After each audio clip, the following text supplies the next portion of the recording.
Let's go to work, 'cause I'm tripping. Gotta work on myself, 'cause I'm falling apart. Please wake me up, 'cause I'm slipping. Can't fight this feeling off no more. But I'm not going to give up and fall. Rise above the door, meet all my challenges and search for my strength. I defeat them all, I'm never ever gonna hide no more.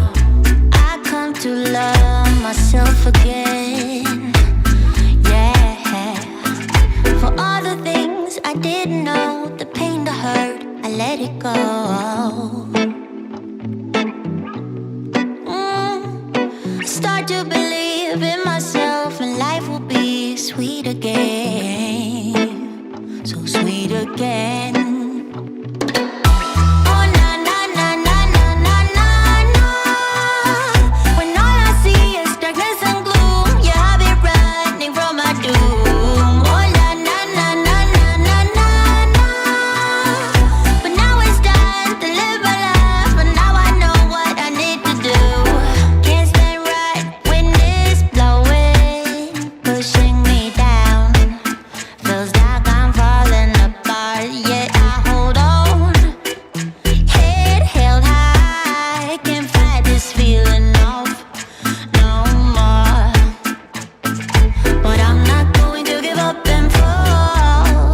Above it all, meet all my challenges and search for my strength. I defeat them all, I never ever gonna hide no more. I come to love myself again, again. For all the things I didn't know, the pain, the hurt, I let it go, let it go. And I start to believe in myself, and life will be sweet again.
Yeah, so there I was last night. I was just like, hey, here I am. How you doing, guys? Happy Monday. I was last night. That's what I was doing. I was last nighting.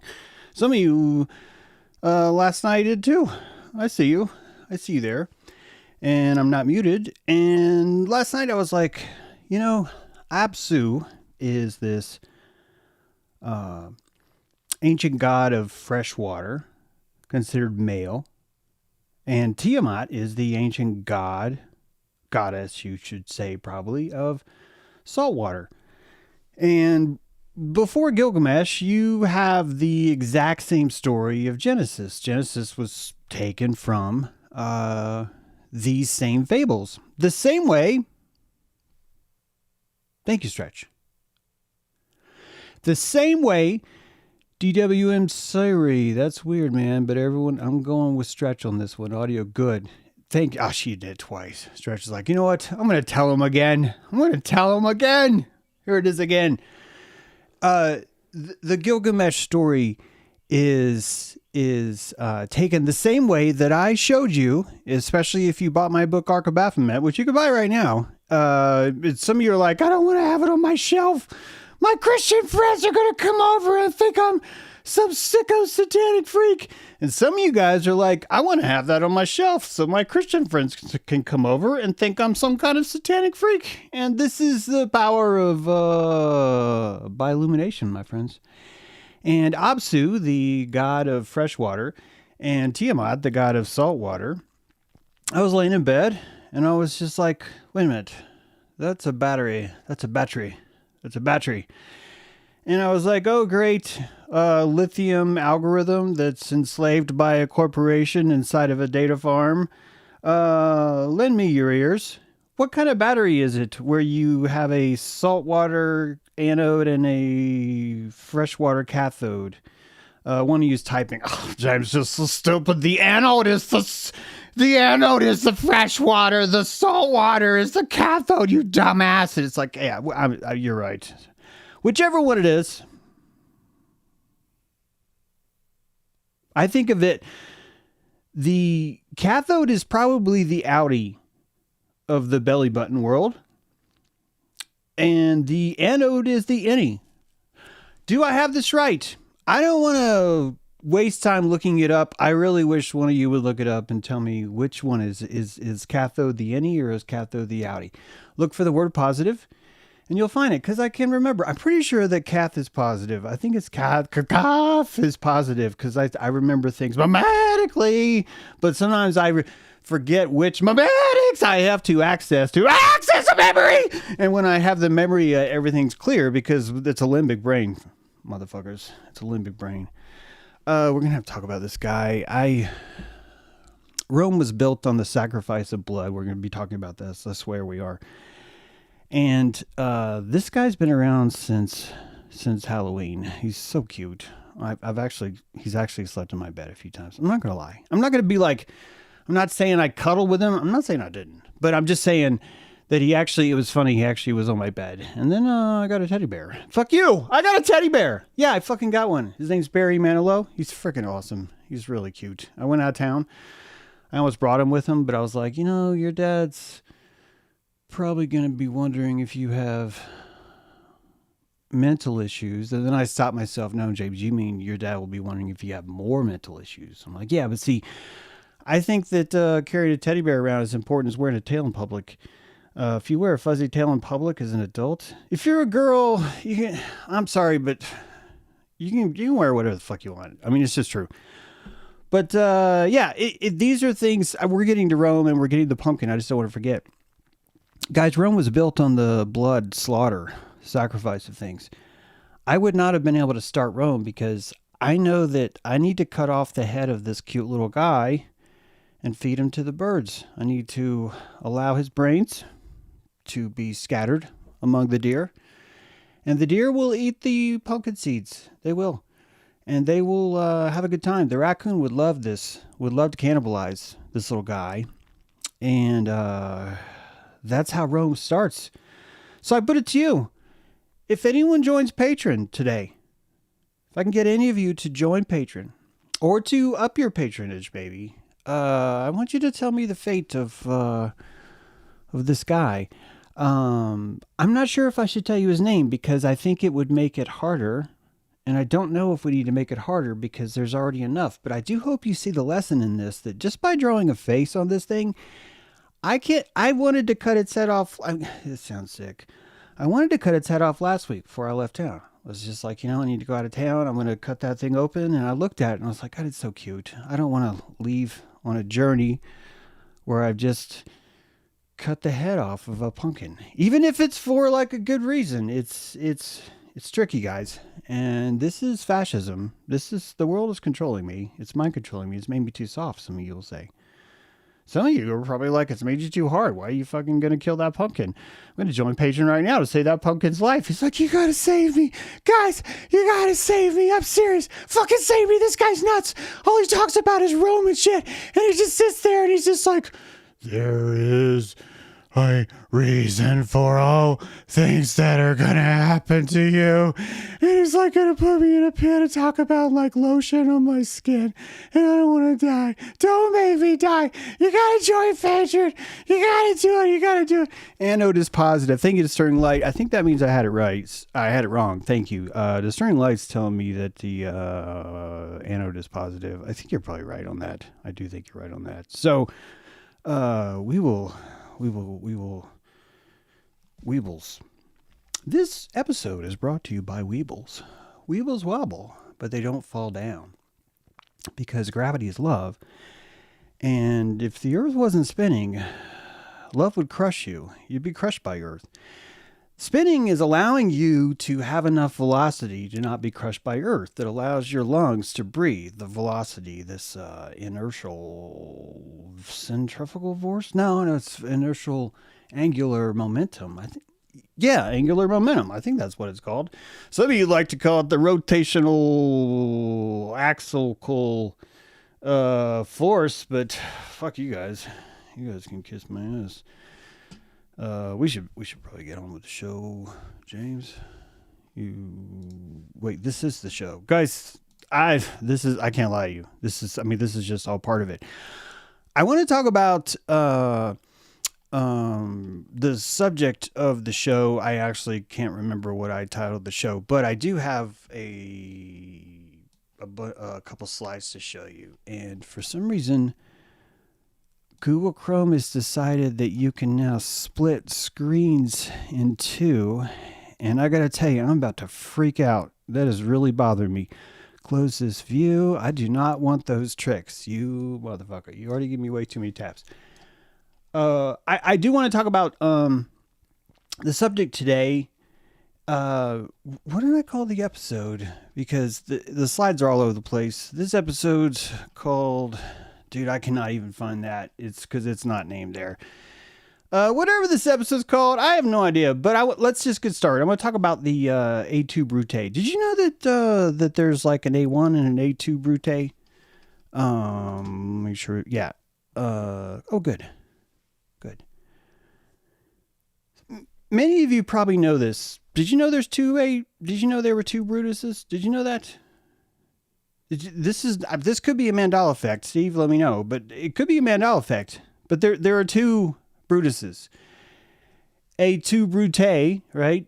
The and you Brutus is check this out. It's a double entendre about two. Now the fact it's a double entendre about two probably makes it a cubic entendre. I'm just saying you're cubically entendring things, and the only writer I know in the world who could cubically entendre things is William Shakespeare, and the fucker did it. Because there are two Brutuses. And in order to find this, I want to tell you the story of Romulus, the first pimp of Rome, because his story is the story of Gilgamesh. That's one of the spoilers. There are many spoilers here. That's one of them. And in order to get there, I found myself going, I need to really understand what was on this hill before the Palatine Hill before it was Rome, right? Palatine Hill before it's Rome. What was there? What was this like? And you start to look at the kings of Rome. There's these kings of Rome, right, that occurred before like royal Rome. We've talked a little bit about this. In fact, we told you the story of the Sibyl, the skin turner. Sibyl comes to one of these kings. This is actually the last king. And I want you to look at how symbolic this is, because the Sibyl kills the kings. The Sibyl ends the kingship of Rome. And in her death, her power goes too. Her power is destroyed, and it is covered in the mud, the sacred clay, and the virginity of abstention, of shut your mouth, shut your whore mouth Babylon is this first call of we're going to take the wild woman that tells us our future, and we're going to call her a virgin and tell her she needs to shut the fuck up and she needs to tend the fire. We're going to put her in the kitchen making sandwiches. Although I don't know if you could get a Vestal sandwich back then. I think you could, but it's like this Roman poetry thing. It's sort of like a Kundalini move. It's very complicated. But the Vestal itself is not the same free radical spirit. The werewolfian nature of the Sibyl is completely muted in the Vestal. And in exchange for that, she also muted the king. King Superbus, the king that bought the Sibyl books. If you remember, the Sibyl came, the oldest crone to crone came. I read you this story last time, and she offered him 10 books, the full prophecy, the future of Rome. He asked her the price. It's too much. She gives him a price. He says it's too much and laughs. She throws 3 books on the fire, and she goes, do you want them now? And he's like, well, of course not. Now you're mad. So she throws 3 more books on the fire, and before she can burn the rest of the books, his augurs tell him, dude, you better buy those fucking books. You fucking nuts. And you're looking at a compromise of thirds. And this compromise is the oracle of mythology. Ding, a little word we like to discuss around here. The oracle of mythology expressing itself through the cipher of mythology, a way of seeing things that are what happening. And in this case, you're looking at the bicameral mind, the 2 lobes of the brain that are hallucinating each other. Auditory hallucinations from one lobe to the other, from one brother to the other, and one brother is stronger and one brother is weaker. And the union of these things happen in the destruction of a king because the self found itself. Ooh, and God disappeared. The first God is always land. I see this over and over again. The first God is always land. What I mean is in every single creation story, some hero, some Marduk comes and destroys the land as some sort of beast. And when you understand the psyche of what's going on, the consciousness, how the brain is developing, I want you to imagine that the first time the conscious mind is able to separate itself from its environment is one giant pillar, but another giant pillar after that, after the animism is able to somehow decide, I am me, and then there is this other thing, that other thing is actually still alive. It's the second pillar where you kill it.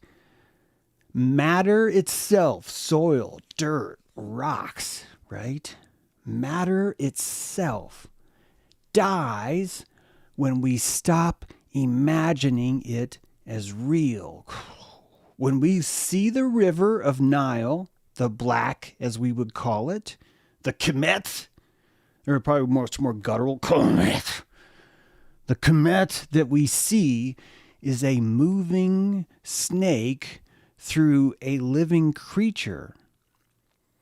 The west side of the Nile is the left lobe. The right side of the Nile is the right. These 2 brains are separated by a flowing black goo. Then we call it black because our eyes lack the ability, the complexity to see color back then. This is why blue does not appear in this ancient literature. This is why you turn into a beast, a werewolf, a pan, a giant, a cannibal, a child-eating cannibal who loves acorns for some reason, is because your conscious mind slips into this beast mode and you find the only thing that can bring you back is the kill, the sacrifice. And so we have these stories that start to develop. And Brutus is one of these stories. And it starts like this. Lucretia, most virtuous among the matrons of Rome, sat late into the night at her loom, while the other noblewomen feasted, and her diligence became her praise and her undoing. For Sextus, son of King Superbus, having once admired her honor, returned in darkness to her house, and armed not with love, but with tyranny, broke faith with hospitality, and forced his will upon her. At dawn he departed in silence, leaving behind not only a wound upon her body, but a stain upon the honor of the kingdom itself. Lucretia, refusing to let guilt cling where only injustice had been done, summoned her husband, her father, and Brutus, a man then thought dull, but whose spirit was only concealed. Before them she spoke with calm clarity, naming the crime and its author, and demanding not comfort, but justice. Then, having entrusted her cause to the living, she drew a blade and struck her own heart. Her blood, shed upon the floor of her father's house, became the seed of Rome's awakening. Brutus, lifting the bloody dagger, swore before the gathered men that no king would ever again rule Rome. He carried Lucretia's body into the public square, and her silent form spoke more fiercely than any living tongue. The people, stirred by grief and fury alike, rose as one. King Superbus was cast out, his line cursed, and the gates of the city closed against tyranny forever. Thus, from the death of one woman was born the liberty of a people. This is the first Brutus. The first Brutus defeated the tyranny of Rome. The second Brutus defeated the tyranny of Rome. It is said that Caesar had 56, I believe, conspirators who conspired to stab him. On the day of the event, I believe somewhere close to 19, maybe. Maybe it's a little bit more than 19, but a lot less actually did the act. And I think only the listeners of James True Live, honestly, would then also do the math, understanding that, well, some of those fuckers stabbed Caesar after he was dead. Am I right, people? Let's hit thumbs up if you know what I mean. That you understand culture even that well, and that you realize that when you remove the math of those who were feigning to stab him after he was dead or after it was easy, it really only took one.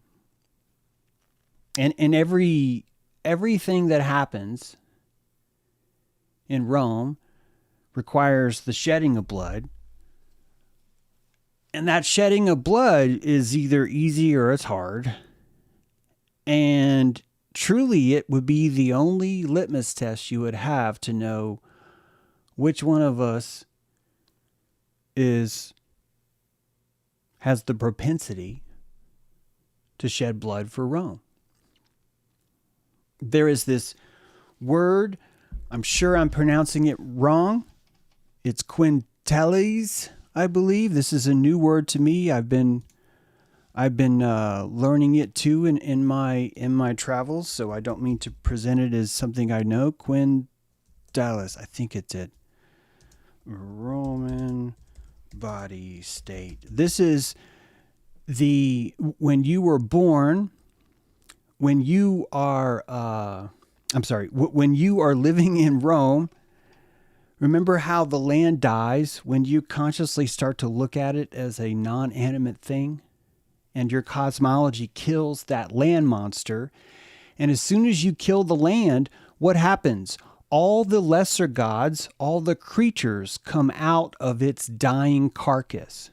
So you no longer animize the land as a living creature. Now you have enough discernment where you can specify species. You can specificate the species.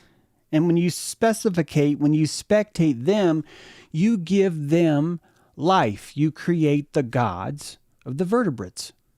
The vertebratians. You see them for the first time because they become separate from the land, because you killed Tiamat. Enlil killed Tiamat. The Aztec people, the sacred twins, I believe it's the sacred twins, the Popol Vuh of the Mayan too, another set of sacred twins, Romulus and Remus, the sacred twins of Rome, Gilgamesh and Enkidu, the sacred twins, Cain and Abel, Genesis stolen from these earlier episodes, all coming down to this idea of twins. And now we look at our two-party system, and without history, without James Drew Live even, possibly you may think that the political system is a byproduct of something that has occurred through recent corporatocracy, recent technocracy. But in just 3 decades ago, we're digging around the freeways in Mexico City. This has just happened in your lifetime. You're digging around the streets of Mexico City, trying to repair the interstate, and you come across an ancient wall. And you're looking around, and you find this ancient bells on cheeks. You find this ancient statue of this sacred lady that kind of looks like a Liberty Bell.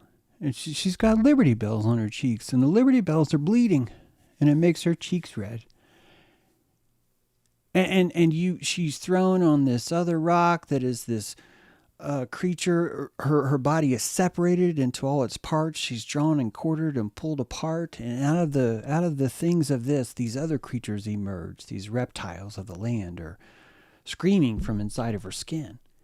And you see the exact same psychological emergence there. But then you notice the whole thing's built on two parties, and you're like, what? And you look at Templo Mayor, you look at that entire structure, and you read every academic, and you take their words seriously.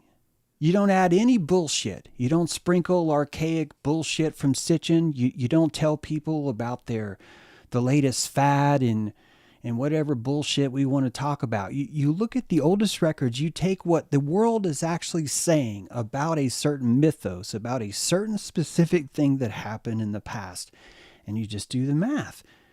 And they tell you there's Thalok, the god of global warming, the god of we are afraid that the weather will punish us.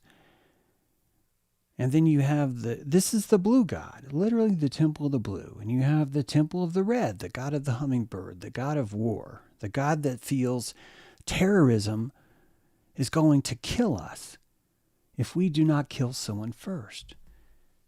And both sides are insisting that blood must be shed. And both sides are insisting it's not that we shed or do not shed blood.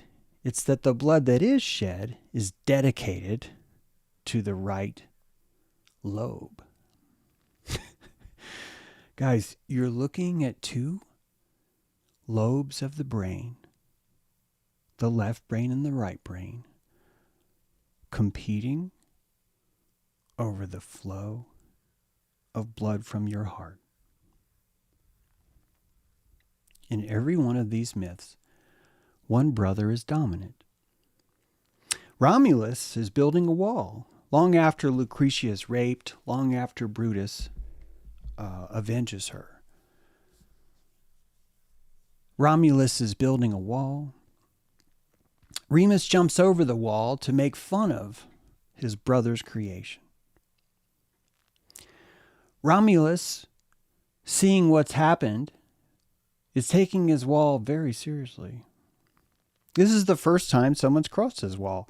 He sees an opportunity to consecrate his wall, so he sacrifices Remus, slaughters his own brother, and declares his blood as proof of how mighty the wall must be. That this wall's going to be fucking great because it stopped my own fucking brother. That had it not been for my brother trying to climb in, I would not have been able to make this wall as strongly as I did. And you're looking at a bunch of people that are having auditory hallucinations from the other side of their brain, and they don't know it's them. And you have these stories of werewolves like I've told you, of the Sibyl like I've told you, and the stories of the Phasma. The Phasma. The Phasma. Phasmagorica. That's right, the Phasma. The seeing. Something, the appearance of things. This came from the same era as the wolf, the same era as the Sibyl, this tendency of dead things to walk around and interact in the world. One of the famous stories takes place in a young girl's home. This young girl is betrothed to another man and befalls a horrible death that's not explained. And many years after this death, a visitor from a foreign land is inside her father's home where she grew and died, and is paid a visit by his dead daughter at night. Over and over they visit, and finally one of the house slaves sees the phasma of this family member, recognizes her fully, rushes in to wake the parents. The parents come in and they see their daughter too. And the moment that they see her animated. They are asking her what's happening. The man who saw her sees her too. And it takes them rushing to the tomb and opening the tomb of their daughter to go inside.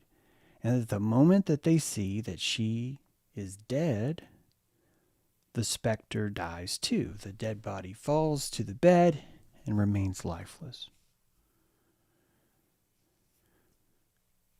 You could call this a ghost story like we do now. You could say, well, it's a ghost story. It's a ghost story. And you could be done.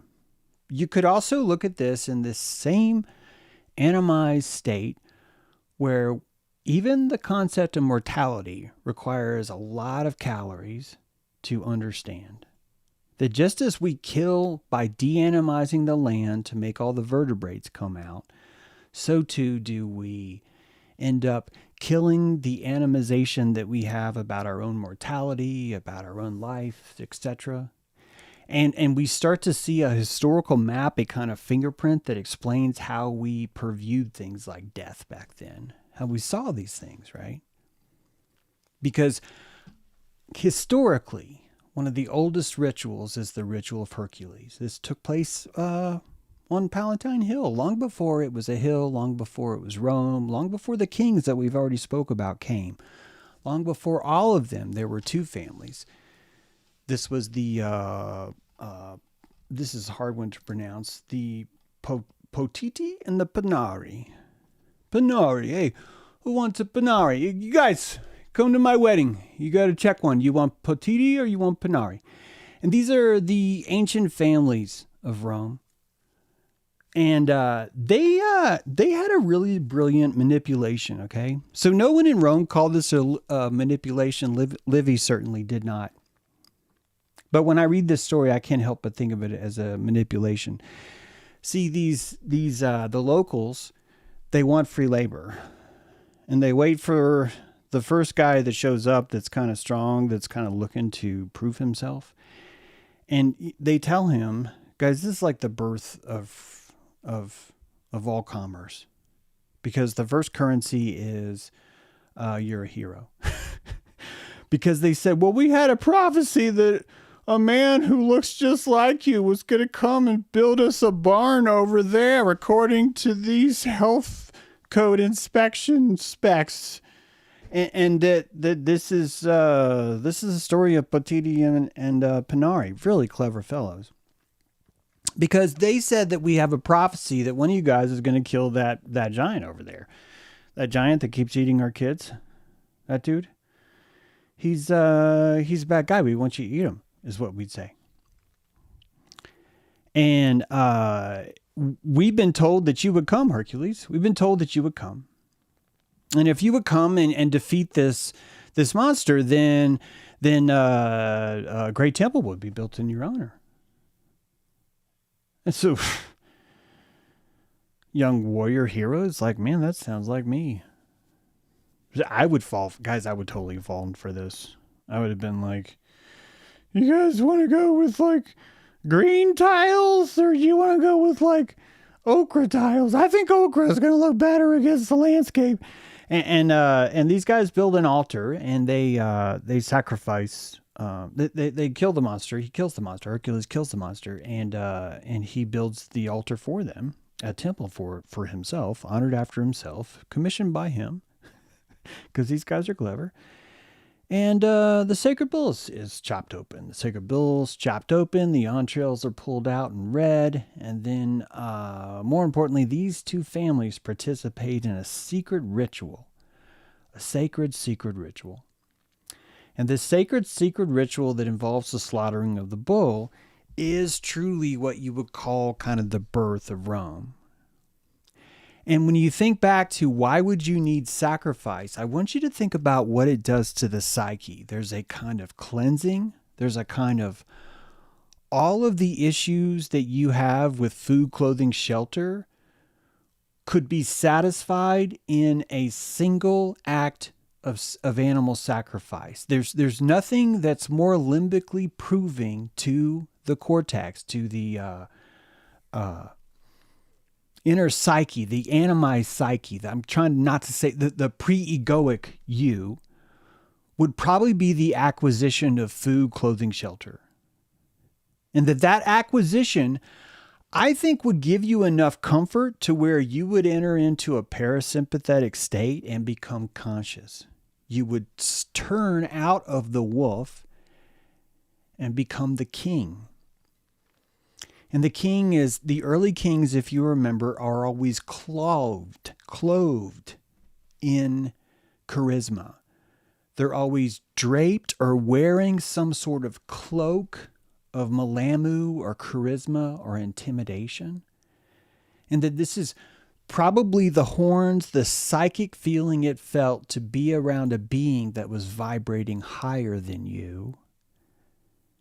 And if you live in an open state, then I know that you've been around people that are vibrating higher than you before, and you know how good it feels when you're not in a state of jealousy or angst or manipulation. When you are vibrating high enough too, the king ceases to intimidate you and you start to worship him.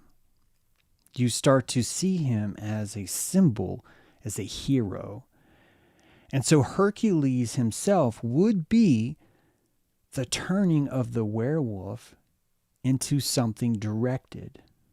The first arrow, in a way, the first vectorized conscious will. The Hercules is the being able to maintain a will through the werewolf state of violence and just getting shit done, just like we're going to cut off some heads.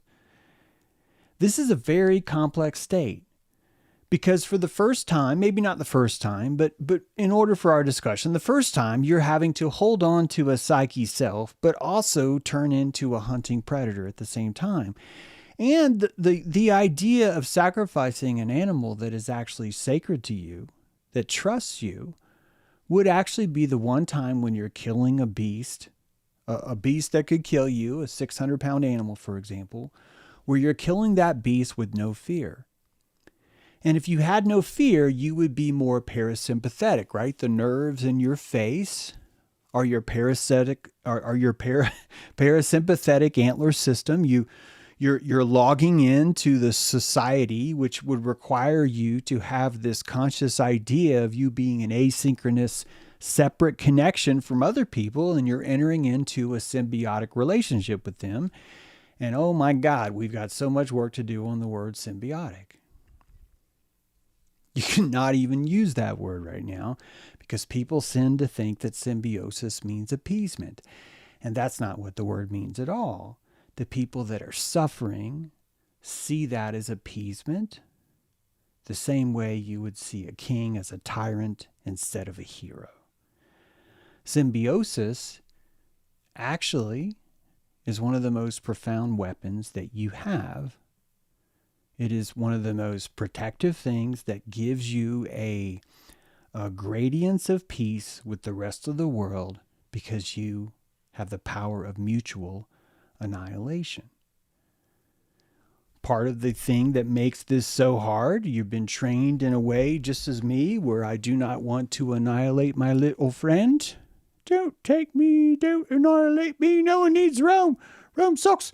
We can dig holes in the woods and poop together and live happy lives as sovereign individuals and order everything off online and pretend that we're not connected to society when we actually are. That's an option. And if you can afford it, go for it. But ultimately, you're looking at a rising of a psyche, and that the predator isn't rising with you. Your ability to see predator is growing, and so you just see him more clearly, that's all. You're noticing more how much power you give the machine. And the symbiosis gets hard because you start to see how much power everyone else does too. It's tricky. It's tricky. I'm struggling because I'm watching my friends try and say things like just the denial of habeas corpus, to take someone without their will, give them zero trial, give them zero ability to contact a lawyer, to even shoot a mother in the head, all because someone committed basically a misdemeanor of paperwork. And that these two things, the denial of your right of habeas corpus and the fact that we can now shoot people in the face for not having paperwork, I don't think those would fit under the category of immigration. I think immigration is a little cute little state that deals with what we think a border is, but I think what happens domestically on the inside doesn't have anything to do with immigration. It's more domestic policy. And symbiosis, I think, is what's necessary to actually get us to the next step. But how can you alchemize the giant into the hero? The dude that rapes children and eats acorns is about the only guy you're going to be able to convince who'd be dumb enough to sacrifice a bull for you. And you're going to have to name that temple after him, and you're going to have to call him king. And you're going to sit underneath his tutelage, and you're going to think that he's different from the other Cyclopses. He's better. He's our Cyclops, and that makes him better. And just because he eats kids, well, he's not eating our kids. He's just eating the dark meat, and we are fine. And this is something that you would do to survive until you gain enough calories, and then you could afford to see more. And some people see more. Now, do we penalize those who see more? Of course we do. Of course we do. Shamans fuck off. That's really America's basic underlying tenet. What it means to be white literally means shamans fuck off. It means we're not indigenous. We don't live in this soil. We live in the whiteness of this identity that's really secretly in this other place. It's kind of an anti-Zion if you think about it. It's a place that's not here, but it is somewhere, and it was greater than all the rest. And even though it was greater than all the rest, somehow it didn't survive, which is not an oxymoron, because I only have so much oxygen going to my brain. See, I am white. I do not have color. Blood does not flow from me to stay alive. Those are indigenous rituals.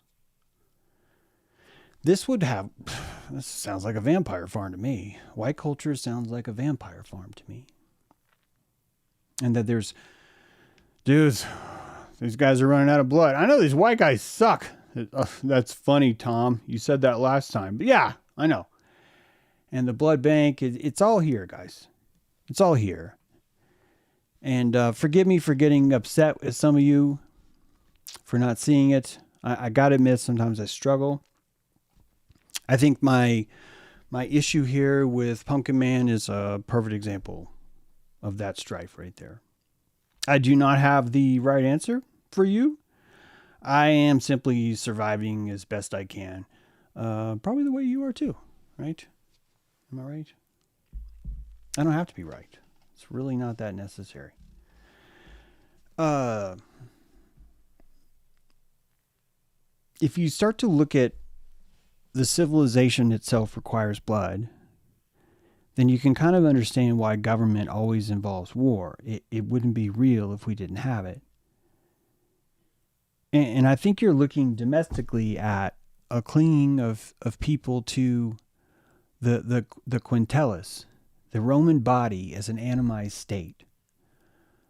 The dying bones of Omateotl, or the the dying bones of Tiamat before it's ripped apart and all the other living things come from it. That we don't see the vertebrae inside the city, we see the nation instead. That the nation is the creature that we acknowledge. And when you stab that creature in the eye, you get a river, the Euphrates, the Tigris. This is how people saw the Suez Canal. That Saudi Arabian peninsula looks like a snake's head, and it's got two eyes that are bleeding, but they were only bleeding because your consciousness grew enough to kill that snake. So you're de-animizing something when you grow consciousness. And I don't think consciousness is necessarily the leading force in your life. I think it's more of a justification. Consciousness is going to have to be at least 500 milliseconds behind you. Sapolsky will tell you that there's really no such thing as destiny. Not really. I mean, that everything is destiny. There really is no such thing as free will. And this is probably one of the greatest exit ramps, I think, that's necessary for you to even understand what symbiosis really means. Symbiosis is not I will pull over now and accept the cruise control. Symbiosis means I am a weapon of mass destruction. My participation is my only vote. And I have the ability to kill this system the same way quantum mechanics can refuse any slit from convincing a wave to become a particle. This witness world we have, it's going to require you to love and embrace the paradox of the quantum, because you're living inside of a state that's not real. You're watching two lobes compete. In the past, the two lobes were more equal. Your Enkidu thought it was mortal, thought it was immortal. Your Gemini twins, both of them thought they were mortal. Gilgamesh, only one who made it. Romulus, only one who made it. These figures are your lobe surviving what you may think is the destruction of the other lobe, but really it's the complete submission and the falling away into silence. Your intuition has gotten quieter because this process has happened over and over and over again. And the competition for blood behind every city, behind organisms, is the specter of the competition of blood between your two lobes, arguing that it deserves more, that it has a better perspective on things. You are crucified between two thieves, right? And the Trismegistus is the union of Dismas and Gismus. Literally, the names of the two thieves themselves are Hermes Trismegistus. The difference between these two things. You were crucified. You were the Christ crucified between the shoulder blades, right? That cross of your two lobes. And your two lobes are connected to the limbic inputs into this video game that, quite frankly, is no different than you attaching 3 trillion cattle prods into your genitals. And that's the human body. This is all the human body does. And no matter how you move your body, no matter where you put it, these cattle prods are going to go off. And you've been hearing this pain since the moment you logged in. And the amnesia has really, really made this a full immersive experience that you have. It's so immersive that you're seeking privacy from yourself, that you're seeking privacy from the game itself, because you can't fucking tell where the game starts and where you begin. And I'm going to tell you something. That's probably the biggest illusion that's stopping you. And you'll have a bad taste about symbiosis, and you'll say, well, I don't know, James, and Substack, when I tell you that this truly is the thing that's causing the most vitriol in the world, is your inability to accept the symbiotic power that you have through your witness, through your rebuke, through your pollination of the environment itself. There is a philosophy of apathy here at work. And that apathy, I see it as inflammation. I think it's the same thing. And I want you to know that there are people in their 20s right now that are watching older generations practice apathy, and they're going to die before they even make it onto the field. They see you and me practicing apathy, and they're just like, fuck this place. Who the hell wants to develop that kind of skill? They don't even know if it's a skill. They don't even see it that way. They do not have the calories to even function on that level. So even though apathy might be protecting you, I don't know if it's actually protecting you in the long run. I think you're looking at something different. It's a first world problem to insist that everyone helps your apathy feel good, I think. It's a first world problem. It's a luxury you have. And when we see what's actually happening in the world, when we see things that are around us, it's an assault. It's a kind of rape on our apathy, our ability to focus on ourselves. I want you to focus on yourself. I want to focus on myself too. And I think it requires a daily pollination of the world to maintain that kind of structure, the same way your transcription requires that you repeat your DNA strand. All those codons, you got to say it again. Say your name, every fucking cell. It's like it doesn't know who it is, demands that you say your name all over again through transcription. So you just run it through that zipper, right? And just tell yourself, I am. And you got to say it frontwards and backwards, just like a DUI test. Because someone wants to know, have you legally earned the right to be yourself on this network? This is the symbiotic curse, you could call it that. But it really is, I think, the ultimate form of medicine. You know, I know you guys probably already know that medicine and music have the same glyph in certain languages. And you probably know if you've been watching James True Live, which would be great if you want to join Patreon, hit subscribe, join, hit like. Would love to know your thoughts in the comments about today's show. But that also, you've probably learned on this show that medicine is the ability to measure something. And when you start to look at quantum as an argument over what counts as a measurement, then you start to understand that music, medicine, and quantum itself are all properties of measurement, that the only thing that makes the wave collapse into a particle is that something measured it, that medicine was applied to the slit. The medicine is fucking you. It is your experience of that world. And quantum physicists are still arguing over what actually counts as a measurement because we don't even know yet. Because, as I've said before, I think the perfect way to understand the quantum is a pixel of sentences, that every single thing in this world is basically composed of sentences. And a sentence is going to have a noun, and it's going to have a verb. And the only thing different about these sentences is that you can only pick one. That our world is quantized in such a way that you can only pick one. That if you want to know the noun of this sentence, you can. And if you want to know the verb of this sentence, you can. But you can't know both because both is impossible from where you're sitting, from your perspective. This is probably the biggest clue about what the curtain of reality looks like, about what Maya looks like.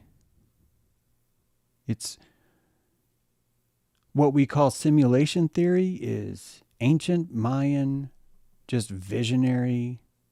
This is what the world is. The world is purposely illusional. The word is phasma. The world is something that you create in order to comfortably understand itself.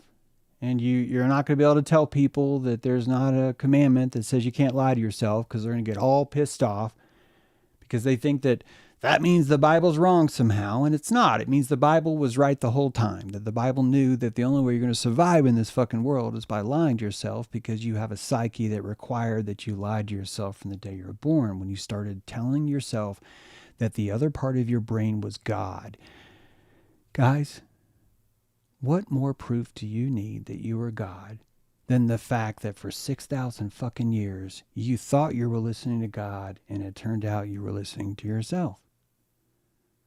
What bigger proof do you even need there? There's really not one, is there? There's not. So these stories that I'm telling you about Rome, this rising of Romulus, we're going to get to how he's the first pimp of Rome, because I think ultimately, just as the sacrifice teaches this sort of calmness, so too does getting laid. And when you get laid, you enter into a psyche of, I remember who I am. And what you really are remembering is how many calories you had when you satisfied your limbic juices, your brain neurons, to say, God, that feels so good. I want to do it again. And why? Probably because you're close to immortality. You're looking into the Stargate. You've been taught fertility. You've been taught fertility. You've been taught. I think the way you've been taught fertility is by given an addiction to sex. And what gives you the addiction to sex, check this out, is that there are certain cells inside your body, whether you're male or female, that are missing half of their genetic code. And just those cells missing their genetic code creates this phasma of something's missing that you start to envision without being able to see that something's missing, because this is how fucking accurate your body is. And it teaches you through emotion. It teaches you through the anode and the cathode of, I am looking for my Kathy, right? Because I'm the anode, I'm looking for my Kathy. And that Kathy is a Stargate that will end your missing. And it will end her missing too. And you are guided by the principle of urge. You're guided by the principle of dopaminic juice that leads you to find others, to go steal some Sabians, be a warlord gang of men, and go, dudes, we got to have some chicks. And then you go to a neighbor village and say, hey, can we marry your women? And they're like, fuck no. And they're like, okay, we'll just rape them. We'll just steal them. We're going to burn down your village now. And then when you bring them home, you're like, well, you're not ovulating. And they're like, you killed my father. And they're like, okay, well, what if we go back and get your father and give him a pardon? And then they're like, why are you pardoning my dad? You fucking came and stole me. And he's like, look, don't give me fucking lip woman. And then you got society. Like it all kinds of symbols itself from there, doesn't it? It kind of does, doesn't it? Doesn't it? You guys hit like. You guys having fun? You enjoying the show? We got a lot more to cover on this on the Rome part. And if you think about the two sides, the two-party system, I hope you'll see that this is not something broken. This is actually exactly what should be happening, because the entire world's you. You're living inside your own body. This Osiris model I talk about, this Osiris cosmology, that you're able to holodeck, hallucinate your body, because that's really all that matters. You're your own organism. You're living inside your own organism, and you've created a holodeck inside your bridge where it's safe, so you can use all the sensors, all the ion channels to read data from space. Then you're going to broadcast that data inside the holodeck, because if you go outside in space, you're going to burn off your eyeballs and you're going to freeze your nuts off. That's why. You're not lying to yourself. You're hallucinating to yourself because it's better. You're hallucinating to yourself because it's really the only way to do it. It really is. It's the only way it's going to happen. I'm telling you. It's the only way. Russ. Hey guys, can you hear me? Hey, James. Hello there. Hi, Lori. Good to see you. You guys are live, by the way, on James True Live. We have launched into Zoom. I'm pretty sure that everyone out there can hear this topic. So yeah, we got Renee in the house, we got Clint in the house, we got Lori in the house. Good to see you guys. You guys got any thoughts about anything? It doesn't have to be related to the show, but if it was, it might help for people that are listening. Yeah, I'd like to see what you're going to lead with, and then I'll probably have lots of questions. Oh, well, I just did a show for an hour. Oh, dang. Yep, I just did a live stream from noon until 1, and we talked about all kinds of stuff.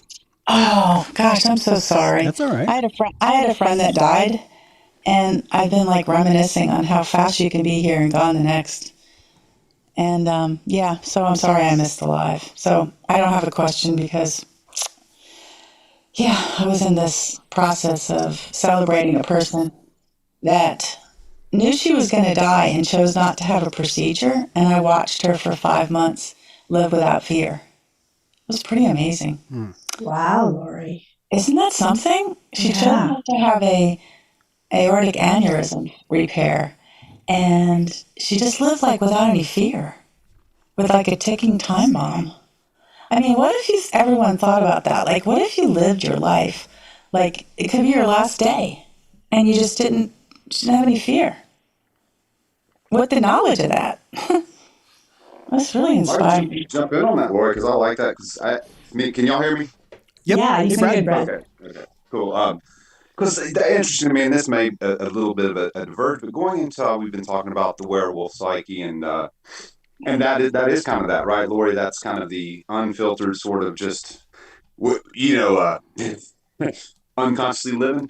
The interesting thing to me is, and I want to bring Bacchus into this a little bit because I've had a history with it, and part of me looks back at my life and kind of wishes I never did, in a lot of ways. But I also have found this interesting because I feel like that's sort of that does put you in touch with that side of yourself, right? Or you give control to that side of yourself. And as someone who's kind of repeatedly done it with it over the years, it's like I certainly have learned a lot about myself through, for example, you hit a certain point, you black out, right?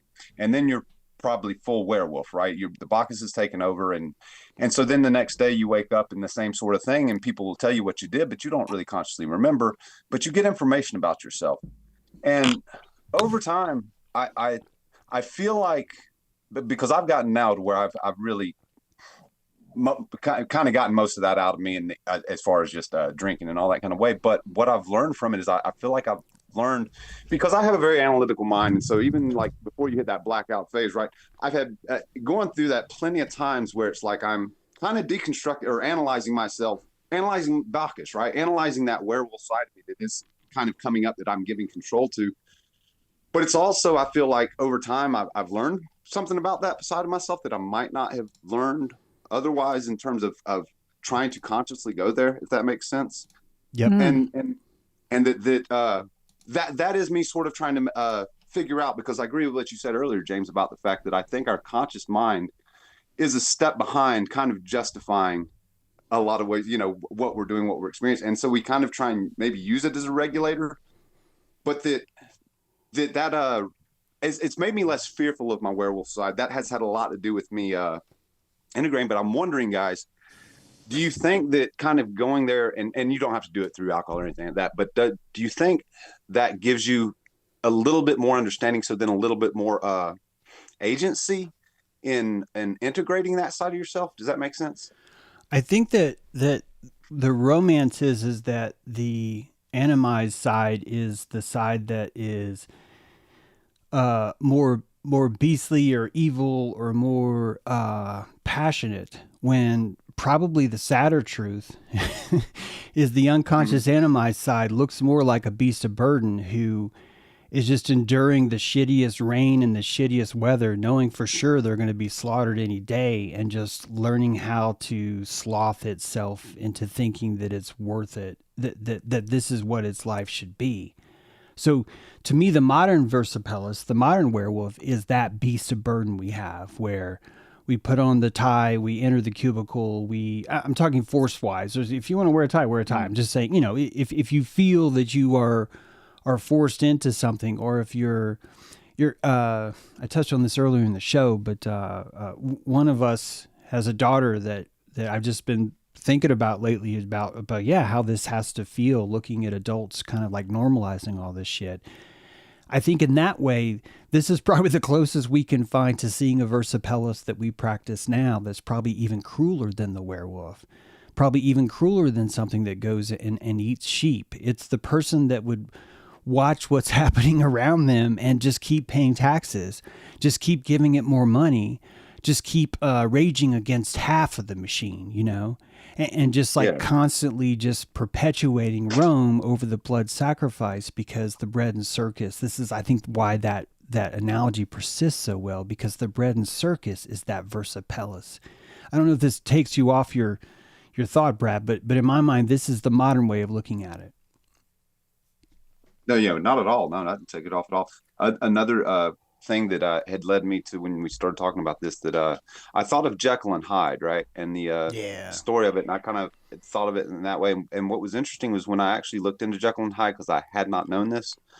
Most of the modern tellings sort of present it as the two sides of the same character, but I didn't know this. If you kind of go back to the source, the book, he's not really the story is told through people who know them, and you don't actually know they're the same person till the very end. So that's like a big twist. But the big kicker for me was finding out that when you go from the source material of the book, the Hyde was not something that the Jekyll gave himself away to. It was the Jekyll, the Dr. Jekyll was this face that he carried to society, but he absolutely hated that he could not, back to what you were saying, Lori, do what he wanted to do.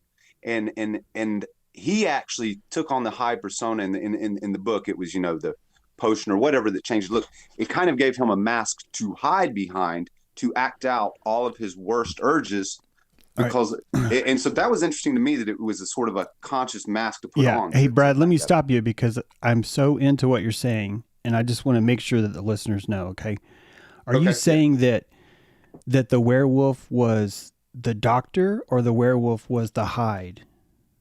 Well, see, that's what was interesting to me. Initially, I thought that the werewolf was the Hyde, right? And what I found out was that he was like in the story, Jekyll was more wanting a justification for his werewolf. So yeah, it was more that Jekyll himself was the werewolf. That's amazing. But he was putting on sheepskin, I guess, as Jekyll. Yeah. I mean, the Hyde is just like perfect. Yeah, totally. Yeah, that's so interesting. I never heard that before. Dr. Jekyll and Mr. Hyde. And then I was thinking about Jekyll Island, Oh, and you remember the beast that grew out of Jekyll Island, right? Yes, there was actually a beast on Jekyll Island, and they had an altar. It was like supposedly the first human sacrifice on North American land. It's kind of interesting about werewolf, and that's where the money system came from, right? Off of the coast of Georgia. Wow. Yeah. The Roman Isn't dollar. that interesting? I mean, the body of the politic of the dollar itself. Yeah, the body. Yeah. Wow. Yeah, the fact symbolic. That I wonder if it was because that Jekyll and Hyde was written in the 1800s, wasn't it? Was it the same time that they had that meeting on Jekyll Island? I don't think it's accidental at all. I think you're absolutely right on point that this is all very symbolic in that way.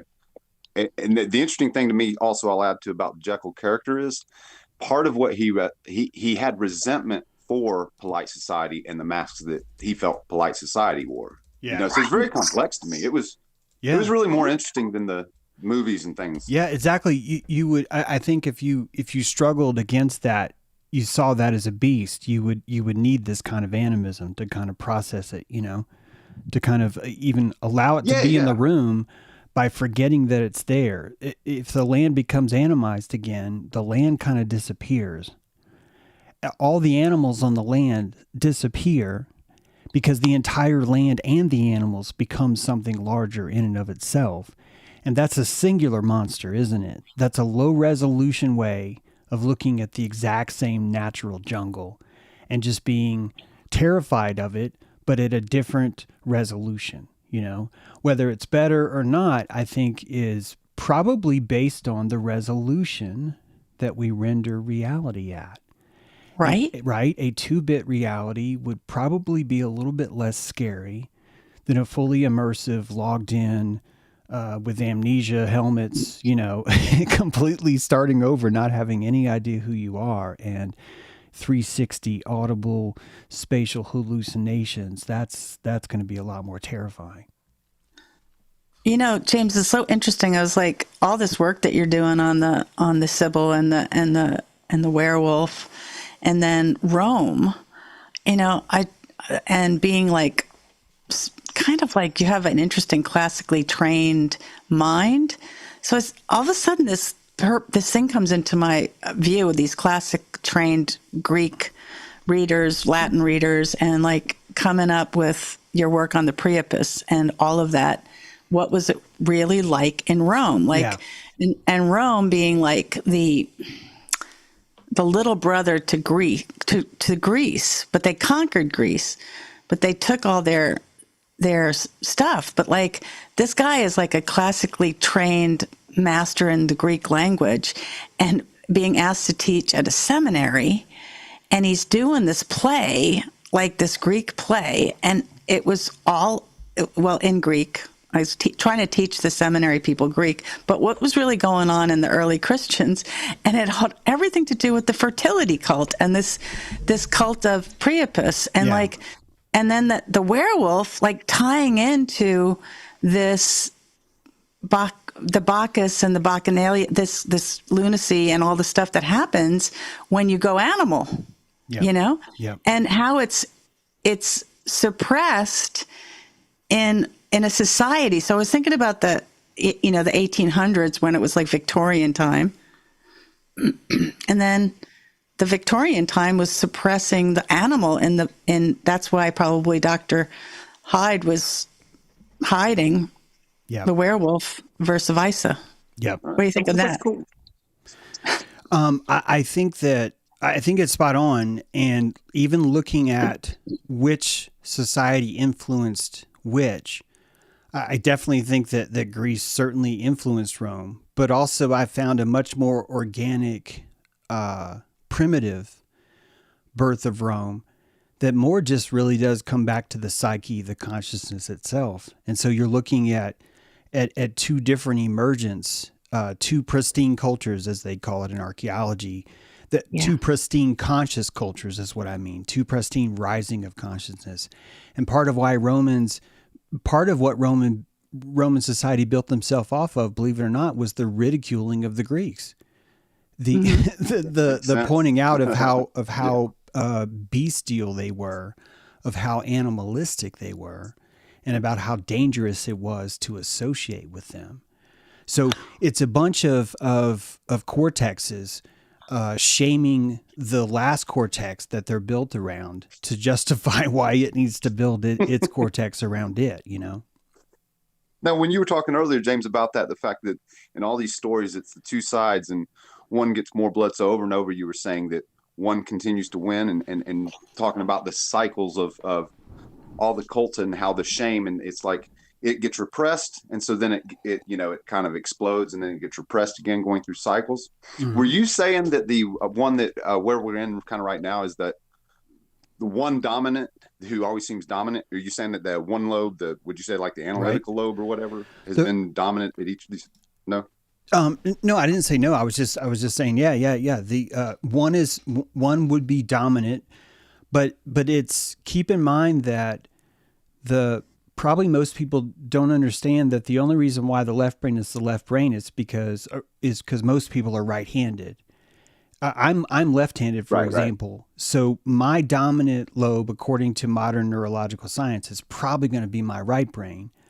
But that dominance becomes destiny. See, oh, wow, yeah. all of these, it would be impossible to live in nature and have it where every single lobe is going to perceive the exact same experience, because half of your body is being routed into the other lobe, right? Half of these experiences you have. So even though your body is in the same place, it's experiencing things the same way a tree has a north side of the tree and a south side of the tree, and those are telling two different stories. And if those two sides of the tree are not aware of themselves as a tree, they're completely different species, completely different places with completely different history. The same thing for a mountain, the north side of the mountain versus the south side. The same thing for your brain. So Cain and Abel, Romulus and Remus, Gilgamesh and Enkidu, all of these figures are a destiny where one of them will simply have to be dominant than the other, simply because you're in an environment that creates enough randomness to where that's just going to happen. Maybe you could live in a perfectly gyroscopic sort of like vessel, right? That would like limbically give you, wow, this is fascinating. If you think about it, if you could put yourself inside a submarine, right? And that submarine had as many transistors as you have ion channels in all your cells times 3 trillion. So this is a pretty complex submarine. And then that submarine, you could route all the inputs to where they always hit the same. This will be a very different creature than you are now. You're purposely not that way. You have not myopic vision, but biopic vision, right? You have the ability to shut your left eye, then your right eye, your left eye and your right eye. And you can measure the width between each object that you see and create something called depth. Like that's all it takes. So the power to triangulate, what is considered one of the most evil terms in the world, is your ability to discern the environment. You triangulate everything, and your lobes are triangulating the universe the same way your eyes do, the same way your hearing does, the same way even you touching something with your left hand versus your right hand does too, right? There's different sensory experiences. If you're comforting yourself with your dominant hand versus your subdominant, your submissive hand, that feels differently on the body. There's experiments that show this kind of stuff. Then when you get into the whole phantom limb stuff, you start to realize that most of your focus is probably placed pleomorphically. A soccer player will have a bigger left leg muscle if they're a lefty, right? Just because they play soccer all the time, right? It's kind of like that. Your cells are going to naturally find comfort in certain modes that have just given them more luck at certain points in time that they considered, I got to wear these socks every day because they're my lucky socks. Is the same thing as I'm going to keep these ion channels open no matter what happens. Because when I did that, my epiphysis got lit because something really amazing happened that made me feel like I was on the right track. So this is the kind of destiny, see, the separating of the waters, the separating of the battery. If you think about if each lobe doesn't know each other, that's a fucking battery, isn't it? Because you have one power cell that doesn't know the other power cell. The other power cell doesn't know the other power cell. Now you're watching these two power cells touch each other for the first time. And that circuitry is probably just consciousness.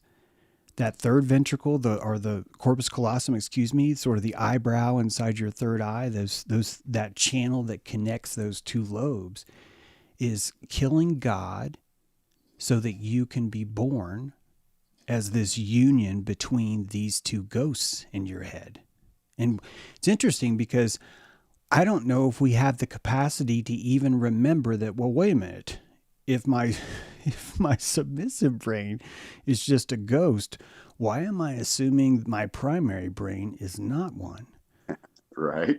I have a question on the brain that Before you do that, Lord, PSA, guys, change your socks. I'm kidding. Go ahead, Lord. I have a question on the brain, James. It's interesting about right brain. It's always like that creativity, left brain analytical. So if you're left-handed and right brain dominant, it doesn't change your, when someone has a right brain stroke, Right. they lose ability to talk, and then a left, vice versa. Yeah. You lose your ability to walk. It's an interesting thing. Like with that neuroscientist that was a brain scientist that had this giant left brain stroke, and she went totally right brained. Yep. And her experience of talking of what it was like to be in this, it was like she was an underwater submarine, like you're talking about, feeling everything but not being able to express anything. And it's like, does the brain work different when you're what hand you're dominant in? Language centers and all that? I think the best way to understand it, of course, I'm not a brain scientist, but I play one on TV. And I think the best way to understand it is to think about if you buy an MG in England, the steering wheel is going to be on the right side of the car, in the passenger seat. But if you buy the same MG in America, the steering wheel is going to be on the left side, on what we would call the driver's side of the car. And that otherwise the entire car works the same. But if you got in an accident and you were hit in the front left corner panel of your car, it's going to have a completely different kind of effect on you because your gearbox is oriented towards a steering column that's on that side of the car versus if it happened to be on the other side of the car. And your language center basically works the same. When you get your brain from the factory, the first thing that happens is that one of these lobes ends up being dominant. It happens. We can argue about how, because I don't know. I don't even think we know. But if you just think about it, as more experiences come, these two lobes are competing, and there's a chance setting there where your handedness is decided. And it's probably decided purely the same way as if you were flipping a coin over and over and over and over again. There would be, even if it's only 51%, you would have a tendency for one side of the coin to win before the other side of the coin does. This is why, check this out, because Remus has a vision of 6 vultures, and he tells people, we are going to create the city of Rome. He doesn't use that name because I had this vision of 6 vultures. And people are very moved because he saw the 6 vultures. That's a really big deal. And they are like, we believe this. And right after that, his brother Romulus sees 12 vultures, not 6.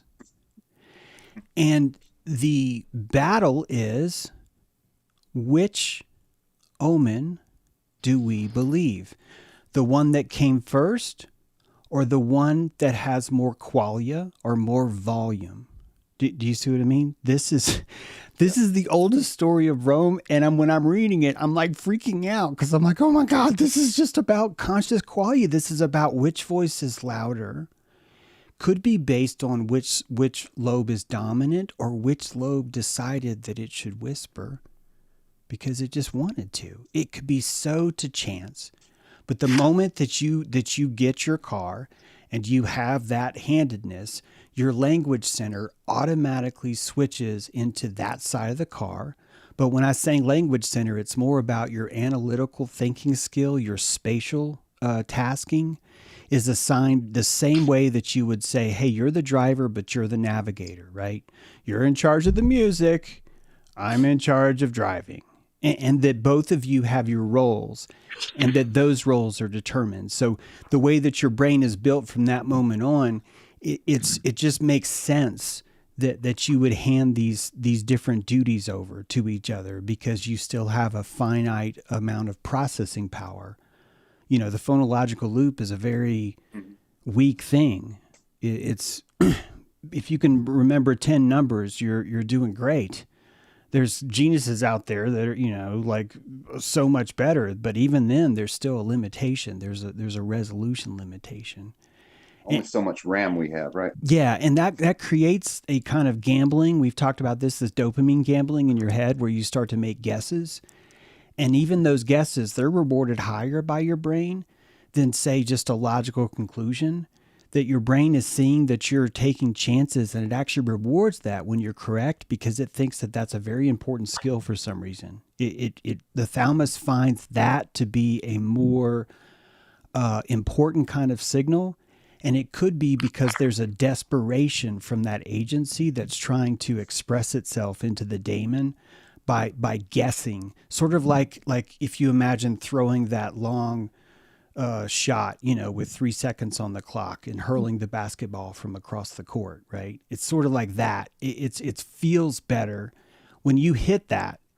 The thalamus is like, dude, you're the fucking man. I'm going to listen to you next time more than if you're dutifully reporting to the thalamus saying, yeah, tire pressure 42%. Tire pressure 42%.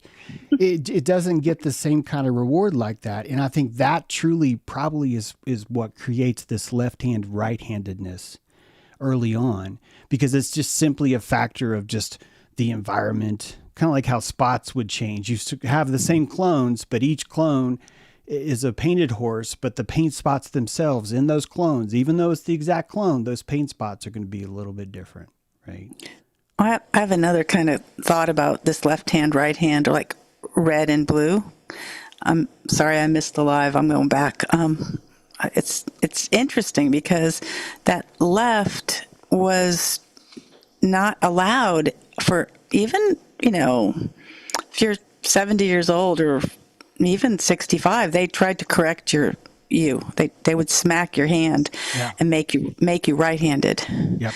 And then that was like right-handed was right, like as far as like in a religion kind of thing. Yeah. So to think that we have this left leaning or liberal and right conservative, that kind of interesting with flipped in how right-handed is right-brained is more liberal, isn't it? More artistic. Left Right. being Yeah. yeah.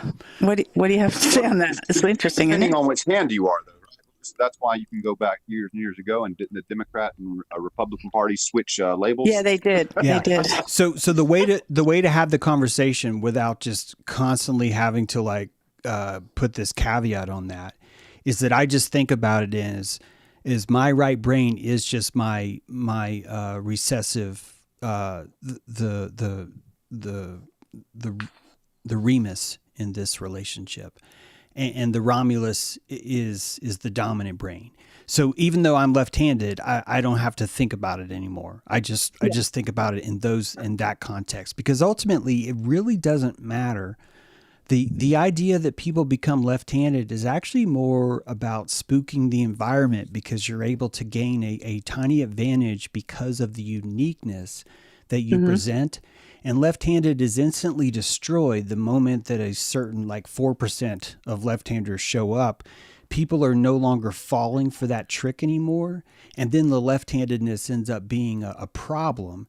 And so it doesn't naturally select. So even the left-handedness is just a slight perturbation that really only changes like 4% down to 0%, where the population, that's all it can really afford to do, is to offer that diversity.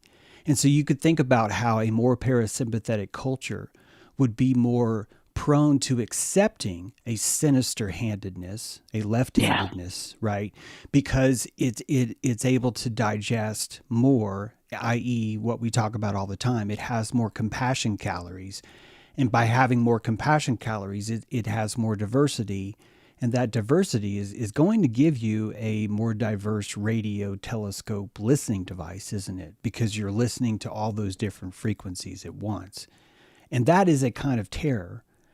If you are afraid of the world, you probably only want to listen to one part of it, the thing that you think is the most dangerous. And ultimately, when you look at a lot of the truth movement, a lot of the political movement is, here's something scary that you didn't know is even more scary than you thought it was scary. Your brain is rewarding you for paying attention to these things and for elevating your predator list, because it thinks it's giving you credit because, well, you got to fucking survive. So if you think this is the bad guy, I'm going to give you this free fucking cookie, says the thalamus, because you need to stay alive. And your cerebellum is just constantly saying, look, well, you need bad guy. Look, I don't give a shit about your politics. What do you need a bad guy down here? And just knowing who that predator is gives you a sense of safety, isn't it? It's true. Yeah. If you feel that that's the bad guy, you are ahead. You feel that you know exactly where the danger is. And believe it or not, your body's going to reward you for that. And so this is a kind of hack, isn't it? It's a built-in hack into the system, and there's trillions of them. There's trillions of them. This is just one of them. And when you start to look at what politics is, this is why you go back to Temple of Mayor. This is why you can go all the way back and you see this brain engine competing for blood, the same way lobes are competing for blood circulation. The left lobe says, if we sacrifice more to Thalok, my left brain will get more blood. And therefore, this is what your brain is competing for, because your brain dies without blood. It dies without oxygen, I should say. And that's your most caloric organ you have in your entire body. This is why warm-bloodedness is such a, are you fucking crazy, says the reptiles. When it sees you do this, it's like, do you have any idea how expensive this is going to be for you to carry that fucking thing around and keep it warm the entire time? It's going to be -2 on Saturday, right? And that's really the difference between these things. So it's such a luxury to be a mammal. It's such a brazenly, almost stupid decision to say, I want to be a mammal. I mean, I love being a mammal. I'm just saying that it does require a brazen kind of ignorance about what's out there in the world and just how hard it's going to be to maintain that kind of thing because of all the pressure and stress you're going to have trying to keep that blood warm. Got to keep that blood warm.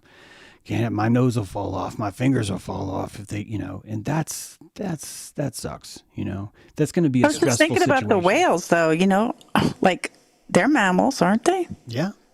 And they're in this freezing ass cold water, Look at how much having to come up for air. Yeah, and look at how much they expand and contract. Look at imagine if we were like 5 times as large as we are, because there's less humidity in the air, or when we climb up to the top of the mountain, we get 3 times as tall. That's a kind of this is why I think that when you think about the ancient idea of Sheol being like the bottom of the ocean, and especially when you think about gravity is pulling you into the optimal sort of consciousness. And that optimal consciousness is much more luminescent. It's much more like your gut lumen. It's full of holes. You would want to be spread out, almost like a jellyfish, to fully experience the world in in the most high resolution way possible, right? So your deep water crustaceans, your deep water odontocytes, your these deep water whales have this ability to compress and decompress because they are more liquid in their environment. Like not just like figuratively, but like literally their entire structure is more based around that kind of I am my environment, right? Yeah, they would have to, that pressure when you go under the water and how far they have to go down. That's like going up in space, Yeah, exactly. It's a space vehicle, isn't it? Blubber is a space traveling device. It is. For sure. Yeah. And as you navigate through what kind of limbic consciousness do you have, you can upgrade your own ship pleomorphically. It just takes a while. It takes longer than we can remember. And this is probably what stops us from really tapping into the humanity, is if we were to have a longer memory set, I think we would be utilizing our pleomorphic nature more. We'd be regenerating more. We'd be tapping into our ability to heal, because really the ability to heal, if you strip away all the makeup, the ability to heal is the ability to regenerate in an intelligent direction, in a memorized direction. You remember your perfection before, and you regenerate yourself to that cellular memory, right? And until we can remember long term, I think the amnesia, which is just that inflammation, although it's great because it allows us to experience the world without just shutting down and go, fuck this place, I'm just done. It's also stopping us from realizing, holy fuck, my memory is the most powerful muscle I have. The thing that changes my cellular structure on a nuclear level is my memory, my fucking cosmology, my ability to put propaganda through exosomes into my system and say, hey, do you remember when we had wings? And even if the cells on my back do not remember, they are surrounded by cells that say, I think I remember that. And the fantasy and the lies and the mythology and the science fiction convinced my back to go, look, these guys probably know what they're doing. The scrotum is always right. The scrotum knows so much. I don't know how he does, but he does. We're going to have to grow some wings because the pressure's on. And we do, And then we built planes to fly in. Yeah.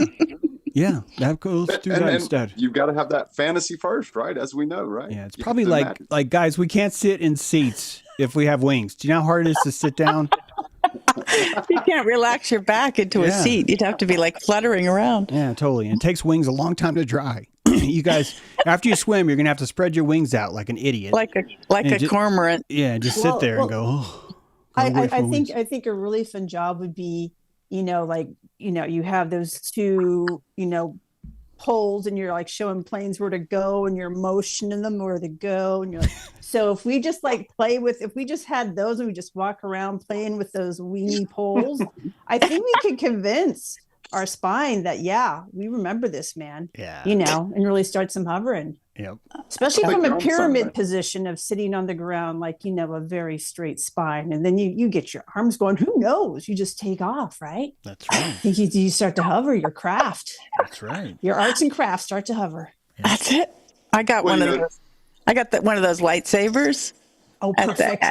it was on sale at the Walmart, and I was like, I'm about to go out and light it up in the dark and do that, like with like you know, get to the airport and start like, you know, bringing the planes in.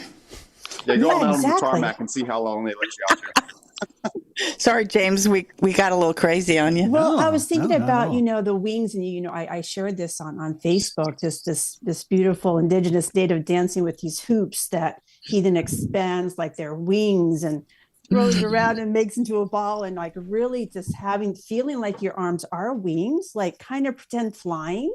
Yeah. It's really good for, of course, your heart opening, your spine. There's just so much of the 33 that we got to kind of restack. They're a little off, you know, off their spacing. So a lot of this opening of the chest and the heart and the beholding really I appreciate you is a bringing that posture up, that's Renee. really powerful. These, especially going into this horsey fire year, as we know. This is That's is a an energy flying. we're That's a gonna- flying fire horse. I know you're That's kind of right. joking about like flame, but you know, like, and I'm sure you can probably do that too, Renee. That's why you bring it up. But that's funny you bring that up. I do that quite a lot. I don't know why, but reach my arms out at my side as I'm walking. Oh, it feels so good. Right. Yeah, right. But it's like a flame airplane or whatever. But Well, And- and your fingers are your wands. Like that's how you, Yeah. you know, you do your spells. The electricity Totally. comes out of your fingers, does it Yeah. not? Totally. Right. It does. So using all that, you know, you're taking up a lot more airspace when you have your arms out. Yep. So you know how big is your bubble that you know that you take with. And that's just a It's up to you. cytoskeleton anyway. Like even your skin is just a cytoskeleton. Like your actual body is much larger than that. You know, it emanates out from that. You just don't see it. I was gonna say our aura or our energy body is Yeah. Yeah, that's why you get bothered. bothered if someone stands too close to you. You're just like, what Yeah, the right. fuck? Some What? people's are really small, and most people aren't grounded, so that their little bubble is above their knee. So if you get really good at it, you can see it, you know. And then when people have really powerful, like they're really embodied, they can go miles. Yeah, totally. Yeah. It's probably what Yeah, being Lord. famous is part of that. You know what I mean? Like if you're in a stadium, but everyone Okay. can see you, how can everyone see you if 40,000 people are in a stadium, right? That's not a concert you really can see unless their body is actually bigger. And you know what? The screens are showing you that reality, aren't they? Look, like the big screen is just showing you that, yeah, that's what's happening right now. It's very similar to the big head on the screen. If you think about all the movies on the silver screen, basically feature giant heads that you would never encounter in the real world. You never see a head that big. You never would. Right. You know, and subconsciously you wouldn't necessarily know giant head.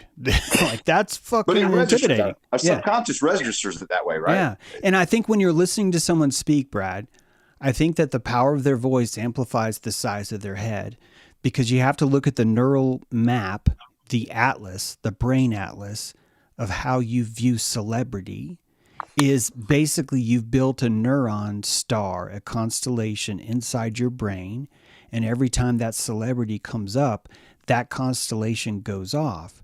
So you've built a temple inside your platonic mind and offered a candle that could be lit for that creature. And what's more important is every time that creature is lit, that constellation is lit, all of the limbic input that you have, whether it, oh my God, this popcorn's so good, or this movie's so good, or this seat's so comfortable, or my life problems have disappeared because I'm in this theater watching this movie, that all that limbic juice, the parasympathetic comfort, the pleasure of the salt and the sweet, the storyline, the perfect drama and the perfect setting with the perfect fashion and the perfect soundtrack. Of course it works this way, right? Like, of course this makes sense because you start to see what you're really doing with your brain when you're inserting these constellations and why those constellations end up having so much power that frankly is not really the best thing maybe collectively, but it's showing each of us the potential that our platonic realm has to feel even better about each other. If you think about it, it's a training ground that's showing you that everybody can be a star. And whether it's your family or it's this person that's expressed like Pele, man, what a fucking star that guy was in my head. Still is now, but that constellation of Pele, the soccer player doing a bicycle kick, was just so powerful. Evel Knievel, Mr. T.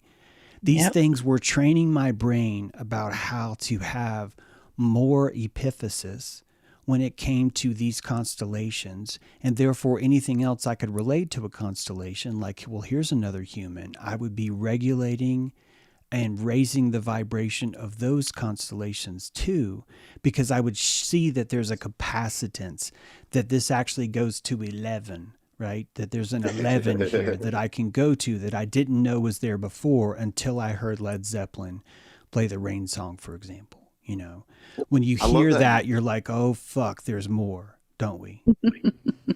This is what all entertainment does. All entertainment is working out the constellations in your brain to show that they could feel even more. Go ahead, Brad. Sorry. I know I don't know if Pele was the first to do that kick, but what it was making me think of, just in related to all this, is kind of like if it wasn't Pele, the first person to do a bicycle kick, it's like as soon as people see it, it's like, oh, you can do that. And I think so much of how belief and it works like that, and like you're talking about entertainment, like Led Zeppelin, no one's ever heard it before, but then once you hear it, it's like you realize that's possible, and all of a sudden someone else picks up that mantle and takes it further. And I think that's how consciousness really does it. But that first person, that first one to sort of fantasize that thing, opens it up for the collective, Oh, totally. Yeah, what's discovery. interesting though, Brad, is that sometimes that thing happens 3 times, 3 different locations at the same time. Totally. Well, see, again, I think we probably talked about this before, but I no longer think of it in terms of like, the genius is in like one person. I feel like that the environment is such. The environment's the genius. Yeah, people are the antenna listening to the genius of the environment, right? That's a good way of saying it. Perfect way to say it. And then so people, I absolutely think certain ideas hit in several different places at once because there's fertile ground. Yeah.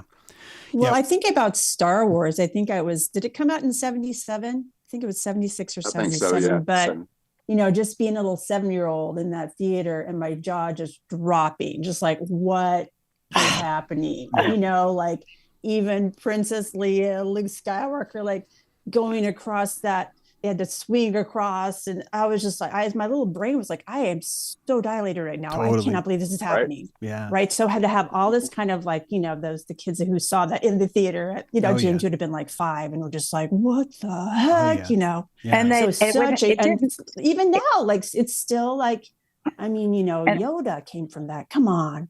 And they had like Wookiees. Not Dolby sound, but it felt like when you were in that Star Wars, it was like you were on the ship and the sounds of the outer space. They did such a good job with the special effects and that. Yeah. Oh yeah, the lightsaber and that floating ball where he Yes. had to close his eyes and use force. Like even the introduction of the force, the introduction of intuition to our young generation was still rolling on. Yep. Make it palatable in that context. The other thing that I found very interesting that I've with CGI and where it's gotten to, I find it hugely fascinating that our human brains, because they were talking about like the effects in Star Wars, of course, they were using miniatures and things like this.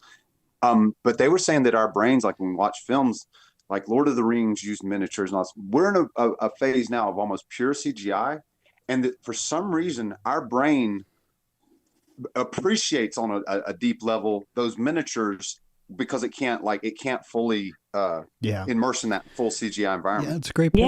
Yeah. It's like we know it's real. It's like we know deep down in a room somewhere this is real, and that's more important than what it looks like. Mm-hmm. Yeah, it's like a resonance. Maybe there's like a resonant truth there. That's a really subtle energy, isn't it? It's a subtle energy that we would not know were it not for technology of AI and the internet to make us frickin' start to go, wait a minute. Yeah, nice. Yeah, just because like now, like we're at this, critical place where you can almost not tell if something's AI. There's one little tiny thing that goes, and then you can tell. Yeah. But I think that we will be able to tell even without that. Yeah. Yeah, I've been That's thinking what a I lot. kind of took from that there's a subtlety there that our brain somewhat. Well, it is going to It's change. emptiness. Like your brain is having to fill in all of that fake. Whereas the miniatures they're still analog. You have all of that recollection. You know what I'm saying?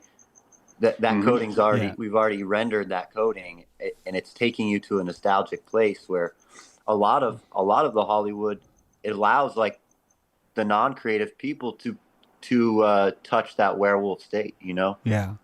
You know, it just hit me that it could be that when ELM filmed that, when whatever they're called, I forget, ILM, sorry, ELM's a band of that's ELO, anyway, when ILM filmed that, those slits, those waves were collapsed on film. And those waves that were collapsed on film are quantumly entangled. And that quantum entanglement we sense as, hey, this is real. We sense the subtle force of that entanglement existing in the environment, and there's no way to simulate or synthesize that through CGI. Right. Right? And this is why we notice that, because I'm thinking of those Chinese dudes. This cracks me up. These Chinese guys took an AI video and pretended they acted out the AI video where I showed it to you guys, but they're like eating noodles. They come out of the shop Right. and they're eating noodles. Then they pretend to punch each other. Right. And you're watching it, and I'm asking myself, how is it that I know this is real? Like, you know, they're parodying the AI so well that I'm truly wondering, why is it that I know that this is real? You know? And this quantum entanglement could be a way of sort of answering that, you know? I mean, I think that we have a lot of senses, and the vibrations, even that we sense on film, it's very possible that it turns out that when a window is vibrating on the movie screen, that you're actually able to hear what that vibration says without your conscious mind necessarily knowing it, right? Because it's watching a subtle vibration, the same way that truly, if you were to take slow photography, you would see that your face is filling with blood, and it's turning a color, and that you could read that color change. Did you guys know this? That you can do this now? No, I didn't. If you have a video camera that's shooting at like 60 frames per second, it has enough resolution. You're actually able to detect someone's pulse because you can see the flushing of their face. Wow. And that flushing of the face, I think is, sure, we can see it on film, but it's not the film giving you that. The environment's telling you that, and that you yourself are probably perceiving that, but it's not being rendered into your consciousness. So it's part of the equation, right? But it's not giving you the detail of that. You've never necessarily asked for it because you probably don't know that you can actually sense pulse by looking at someone. I bet you that no one's ever been taught that as soon as there's a game show on TV called Name That Pulse, and it's two guys or two people that are across from each other in two chairs, and there's an actual pulse shown on the screen, and then the person is able to dial what they think the pulse is, and that there's a lightning round, that only then would you have that morphic resonance, right? Or the 100th monkey, where everyone else can now start to realize, because they believe it's possible, that, yeah, we do read pulse because we do anyway. We believe it's pulsable. It's very pulsable. That's right. I was thinking about this rendering thing, Excellent like point. in I our love that for reality. you. Yeah, this rendering, like how many nanoseconds? Well, how many, like the smallest amount of time? Like we're rendering a reality, and it's the resolution. It's like we can only, like in you know, back in the silent film, it was like you could see the in between each frame, but and now we're at this, you know, higher speed, so you can't tell. But I think that we are, as humans, rendering our reality. What are the frames per second? And like how can you be a master of slowing the time so that you can get a higher resolution?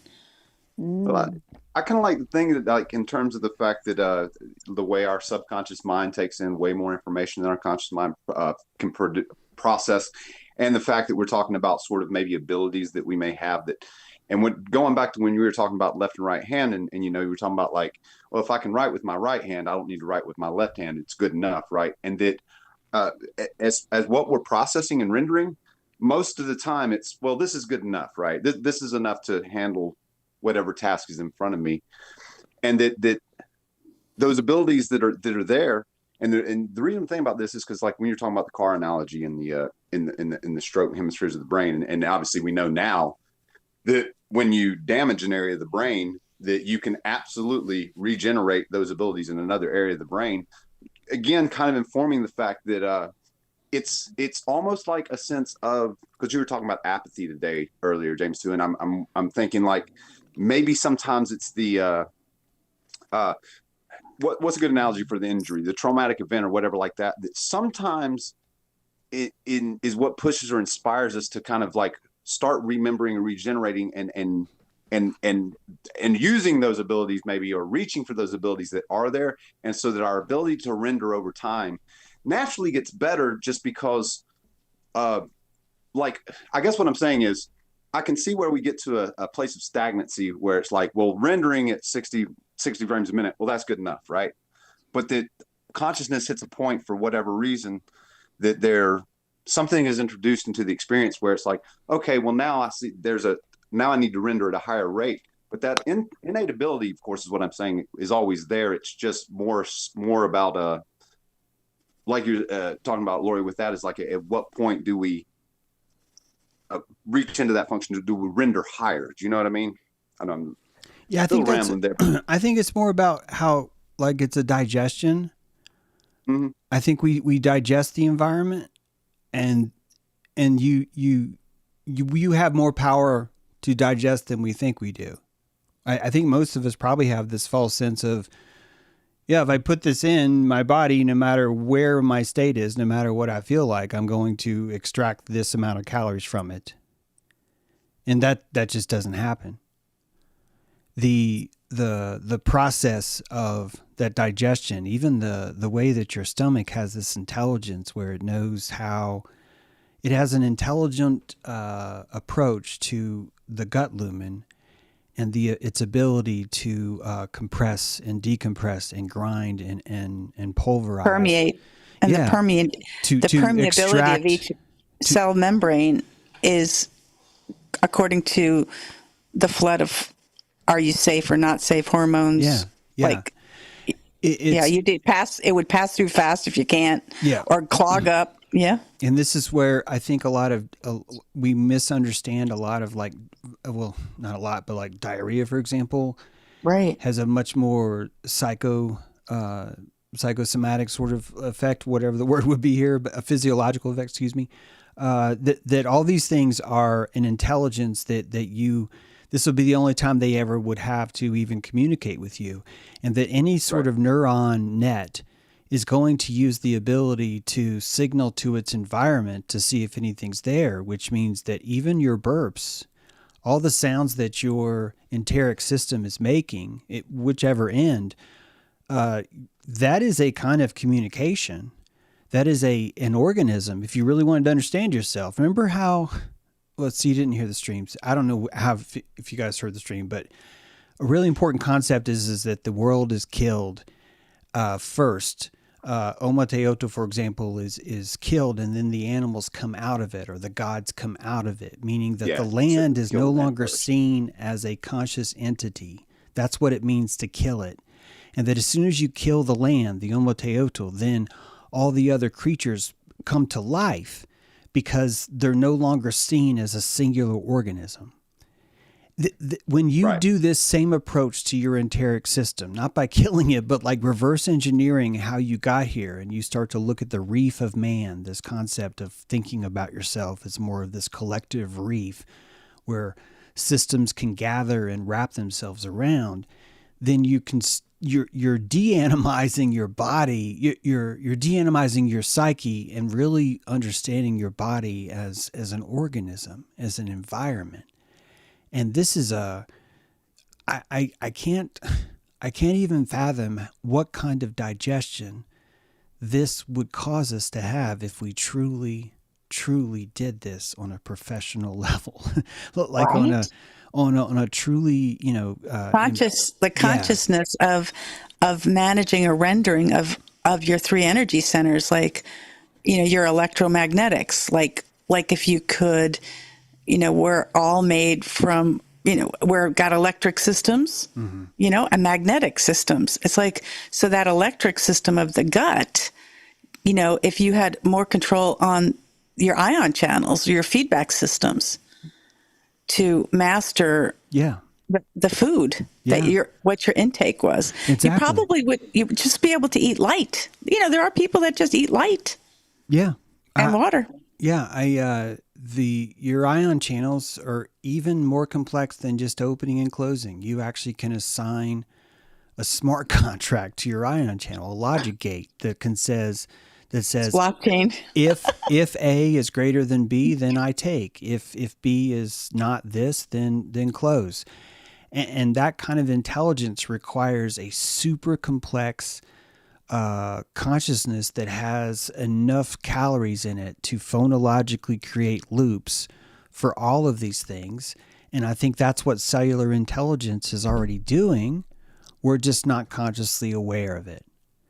And so it's the same tendency as learning to twitch your ears, which I still can't do, but I can flare my nostrils. And I remember the day I learned that. I worked on it for weeks. I studied all the great masters. It was really important to me that since I couldn't wiggle my ears, and I kept trying my ears, but the only thing that gave me hope was that I was able to find my nostril flares. And that's a very important flap. So too are your ion channels. And that we're living in a world that has so much tightness, so much lack of digestion, that we're not using our dorsal system. We're using our ventral system only, and we only open that up because we're looking directly at the enemy. This would be the only way that we could relax enough in an environment where we feel that there's predator everywhere. So the more we understand our environment, the more we relax. The more we relax, the more colors we see. The more colors we see, the more terrified we are. The more terrified we are, the more we struggle to relax. And the same thing. It's not a loose. It's a spiral. It's a spiral, isn't it? Sorry to correct you. Sorry. Technically, it is a constructive or deconstructive spiral, depending on which direction you want to go in. Yeah, exactly. Go ahead, Clint. I think this goes back to we have this lack of contentment, so we don't get to that place to have this relationship with our body and the true connection with the nervous system and to not control, to just be in relation to it. With all the distraction and the bombardment from outside, we're not inside enough. Yeah. Captain, my captain. So can you trust engineering? Can you trust communications? Can you trust all these different systems on your ship? And quite frankly, my answer is like, no. The world that I see around me is a very distrusting place. It's full of deceit. It's full of danger. It's full of an environment full of people that are so deceitful that they deceive themselves and insist that they're not deceitful. And this causes me not to be able to digest as I could. And quite frankly, I'm fucking good at digesting. I see shit no one else sees. I mean, not no one, but I see more than the average bear, which means I digest more than the average bear. But even I can digest enough to know that I don't digest crap. I am terrified all the fucking time. And I'm certainly not digesting from my dorsal. The back of my neck, when you sense someone watching you, this is all over. This is why you have a back. And when you open your wings, that's a giant antenna that's just waiting. Think about what an angel senses with their fucking wings open. Like, holy fuck, guys. That's a parabola dish. A radio telescope, right? Definitely. That reminds me of those, I'm sorry to interrupt, but those vultures, man, when I was telling you, I saw vultures that time with their wings spread up and because I fed them or whatever. Yeah, man. Yeah, they're like flashers. They're like, look at my junk. I had a vulture at the house, and whenever I'd walk in my office, he'd open his coat and go, look at my junk. And then he'd show me his junk wherever I moved across his room. He was like, look at my junk. Look at my junk. It's hilarious. Love those guys. It's like the eyes follows you, but it's his junk follows you. So you're gonna follow this. Yeah. I want you to track this. Priapus, Vulture Priapus sees junk. all. Priapus sees all. Priapus is watching you. Yeah. So you were talking about A giant Priapus in the sky.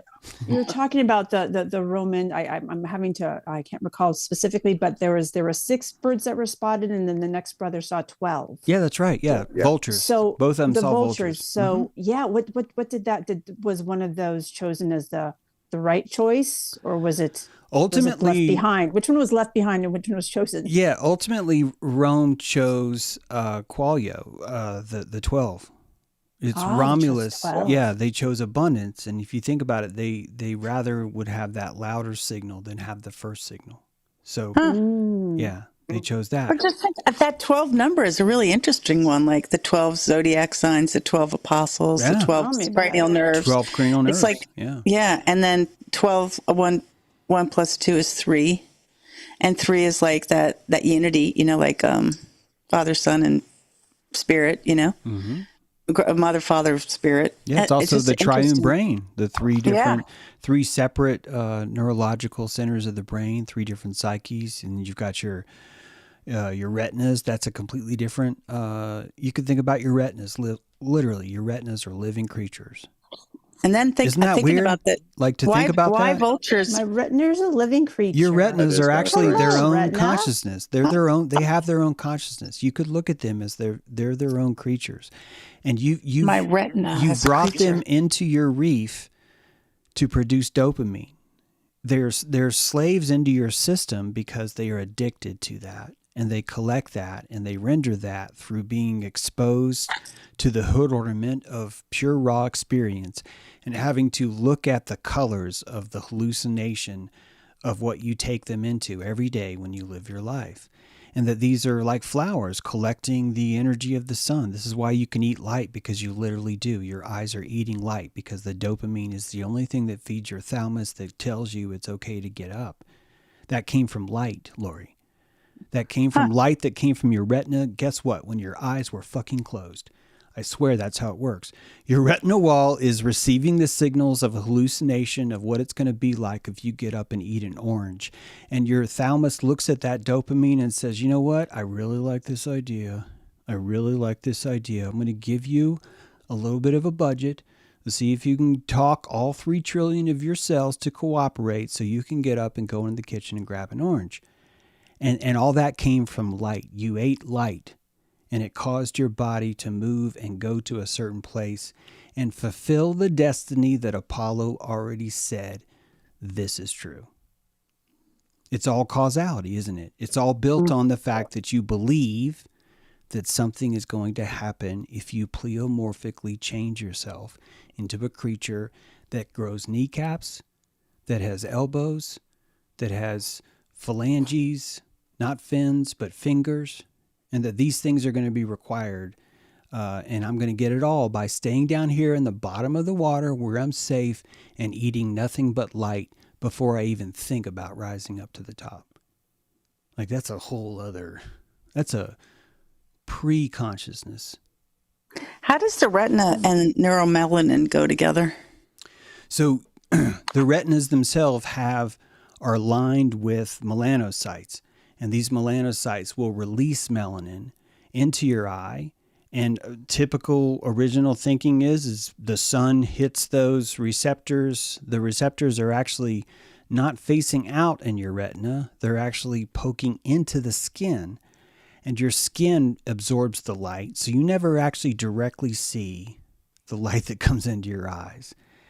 Believe it or not, the binoculars are facing backwards where the light comes, and they're embedded into the skin underneath. And between that is a layer of melanin that can be activated on or off. So you have shutters like the Onceler on the Lorax, where you're living your entire life looking out of the shutters and closing them and opening them based on nothing else than what the thalamus tells you is its pleasure. And so you're constantly wanting to reward the thalamus pleasure because you are burning the shit out of all those light bulbs. It costs so much energy to keep all those cones going. And your fovea, Your outer peripheral system is a much, much lower calorie system, but fuck, there's so many receptors, and they're all detecting vectorized motion. They're not detecting color. They're actually being triggered because of a certain kind of motion. A certain kind of verb is detected in your peripheral vision. Did you hear me? Peripheral vision is detecting verbs, I swear to you. That Wow. the way the receptors work in the peripheral vision is it's detecting a swooping from the left to the right, and then only these cells will trigger. It'll say, hey, occipital lobe, we have a vector target. It's 647896421 over. And then the occipital lobe starts to pull that together and hallucinate that, hey, I think there's a frog. There's a fucking frog over there. And that all that is painted in the brain. I swear to you, all that's painted in the brain. The only clarification you have is the fovea, your macular vision, the little ridge, the little dip, little dent in the back of your eye has all these a lot more colored cones. And those cones are able to look specifically and only specifically at a very tiny portion in a very, very tiny hole in a very, very tiny, tiny, tiny spot, little blip. And you can start to paint colors on there. And even then, you do not have enough blue to paint the sky as blue as you do. You do not have enough ink. You do not have enough time. Your brain fills that in. It's just given little hues of, I think this could be blue. But what is blue, says the Greek mind, because the opsins weren't even being processed at that resolution. The chemical opsins really is all your fovea is detecting. It's just getting these little nanometer signatures, little music. The color music is really what it is. And if the vibration has just a tiny subtle difference, it's blue. And that your brain didn't have enough resolution a long time ago to look at that little tiny signal and say, this must be blue. So it's called it green. It called it green forever. Whole world's just fucking green. And before then, the whole world was just red. Nothing but red. We developed the ability to call something black. We invented black after we invented red. This is why the Nile is black. I'm going all over the place, but anyway. Well, that's really interesting. I was wondering if that had something to do with like this evolution in consciousness, and the world still has predators. It has a lot of predators, but for whatever reason, we're relaxed enough to see more. Yeah, I think so. We can digest. Yeah. To level the predators within us too. Isn't that part of what we've kind of talking about, having to sort of make peace with that, because the idea that we always tend to don't get me wrong, there's psychopathic jaguars out there in these streets, but the idea that we do kind of project it out there, and like we're talking about with the two halves of the brain, it's like, but that's where I think integrating our inner predator is kind of, I think we were talking about some week ago or so about that's kind of how you deal with the predators out there in the world, right? But because I mean that is this idea, right? There's a difference between gentleness and what's the word? Just not incompetence, but you know what I mean, like inability, right? You don't have the ability to be gentle unless you have strength. You know what I'm saying? Like, yeah, of course. It's like you're not being compassionate. Mercy to somebody. is a subdivision of strength. It's not a first place. You actually can't have mercy first. It's just intrinsically impossible by the very nature of what mercy means, basically. Yeah. This is the layering of consciousness, and the mercy requires a conscious emergence of honestly, the New Testament is just the manifestation of the mercy consciousness.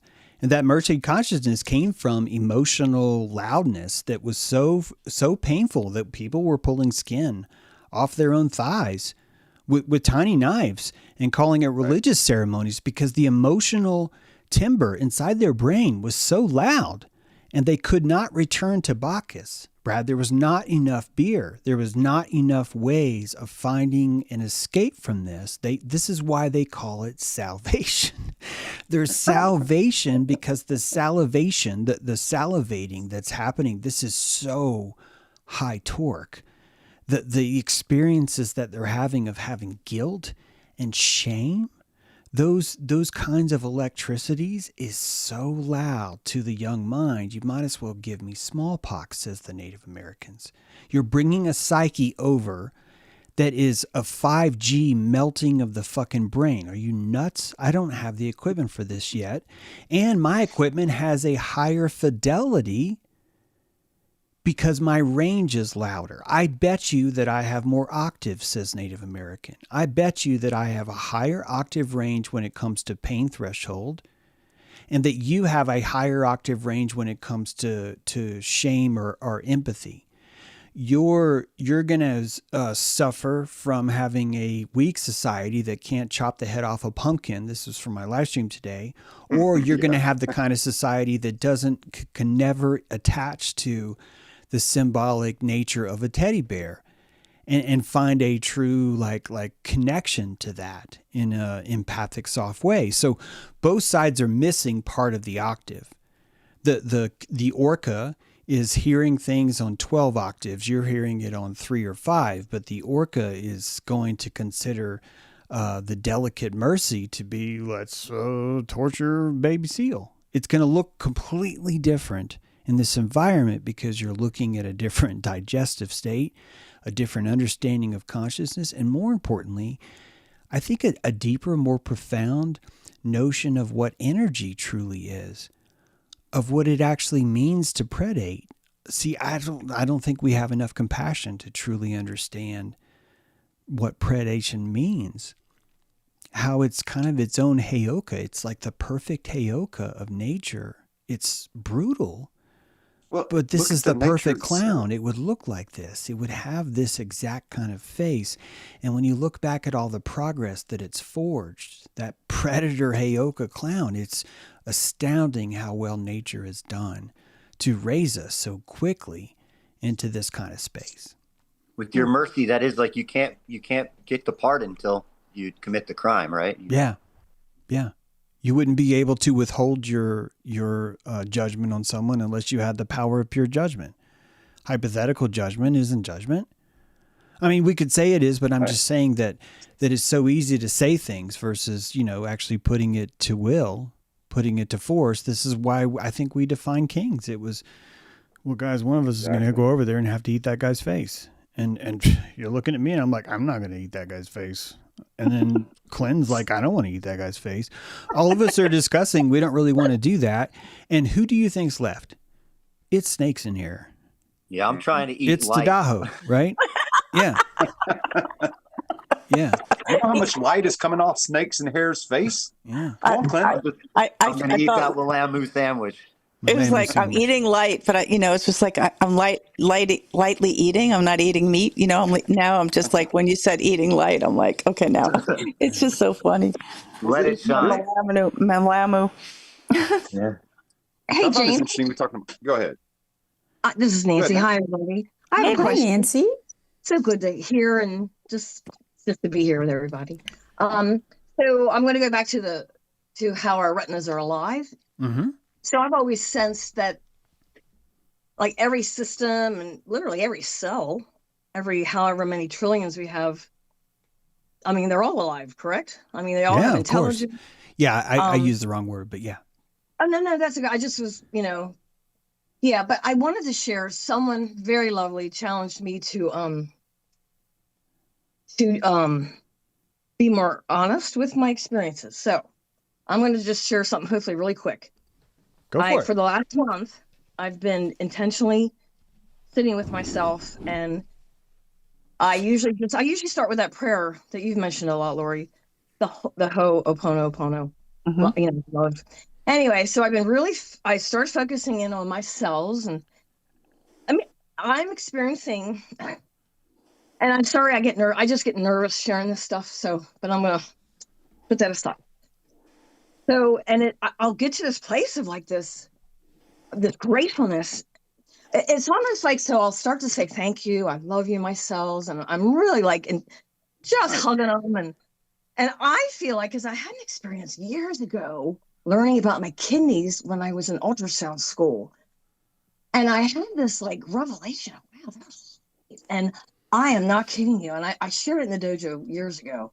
They responded. I had like these waves of goosebumps and so forth.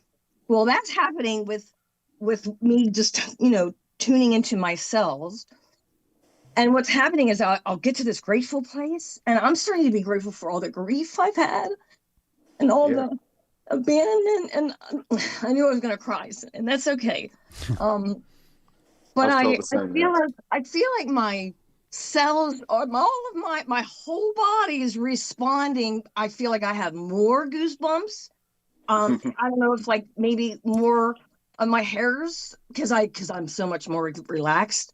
And I whoever said that, I think the more we loosen and relax, you know, and just like, I don't know. Anyway, so I wanted to share.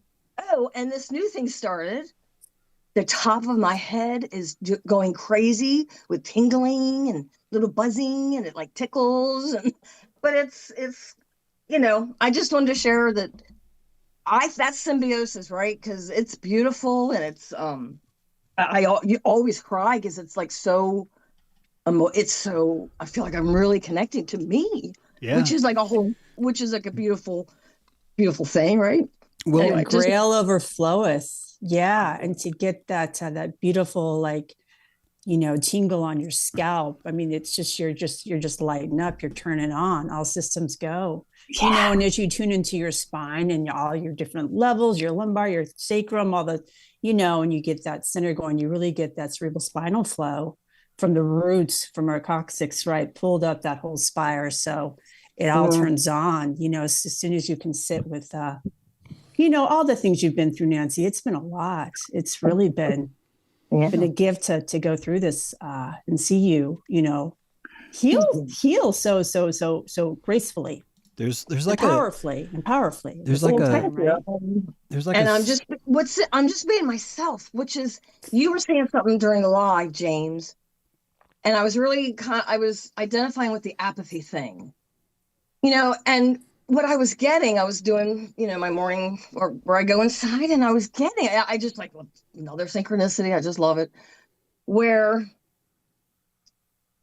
I don't know. Now I'm losing it. So sorry. I mean, I literally am getting like things in and out. And it's like, I'm trying to like, I'm not even, it's so fast. I can't write things down because I should try though. There is a scepter in your inner brain, is this like a cobra basically, but it's also more of like a waset or a scepter. And this is the original meaning of Luxor, by the way, the original city of Luxor. But there, at the neck of the cobra is the periobductal gray. It's at the root of your brainstem, and you could imagine yourself squeezing that the same way you'd squeeze a snake. And as you squeeze it, the snake's mouth opens and venom would come out of its teeth.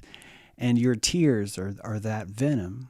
Your fangs are your eyes. This is a wound into yourself, if you think about what an eye is, because it's constantly being bleeding this light out. I know it looks like light's coming in, but if you consider where the cones are and how much of this is about the shutters, it's really much more accurate to think about that the light is actually pouring out of you, and it's a kind of bleeding because the light is information. And where do you think that information is coming from? Yeah, totally. It's coming from your understanding of that. And so all that you're doing when you're seeing is you're bleeding. And you're bleeding the Shiva, what the eye of Shiva is bleeding when it opens because it creates the world. And that world is created because you bleed into it. And your sense, all your juices are the reflection of what you've been digesting and how well you've been digesting. And I don't mean to get gross here, but you look at your stuff, you look at your number twos because you understand how this is really everything you need to know. How am I digesting it's a form of augury. And if you want to be funny about it, it's poopery, but augury is the study of birds. And that we tap into our ability to digest because we like certain foods and we have certain cravings, and we overcome certain cravings and develop tastes that we didn't have before. This is so much a more rudimentary part, I think, of consciousness because it's attached to this cobra, this scepter of you. And that scepter is going to be a deep base. Your enteric system would sort of be like your ka. your lotus, the part that's buried in the mud, it doesn't really see the light of your face. It doesn't see that flower of your face, your ba, but the ka would be that deeper part, the Taurus that does the work.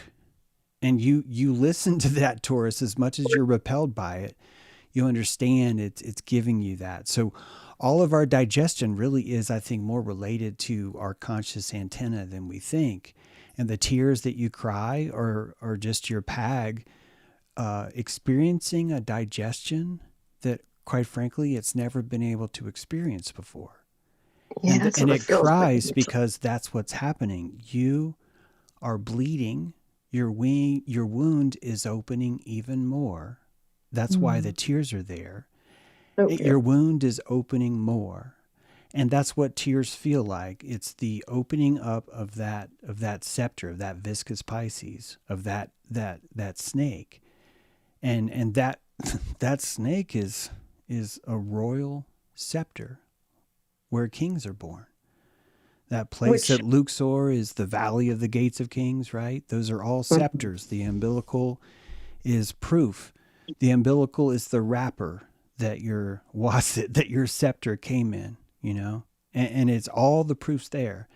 And I think the part that makes us sad is that we've been denying our kingship for so long. And quite frankly, it's because you don't want to eat people's face.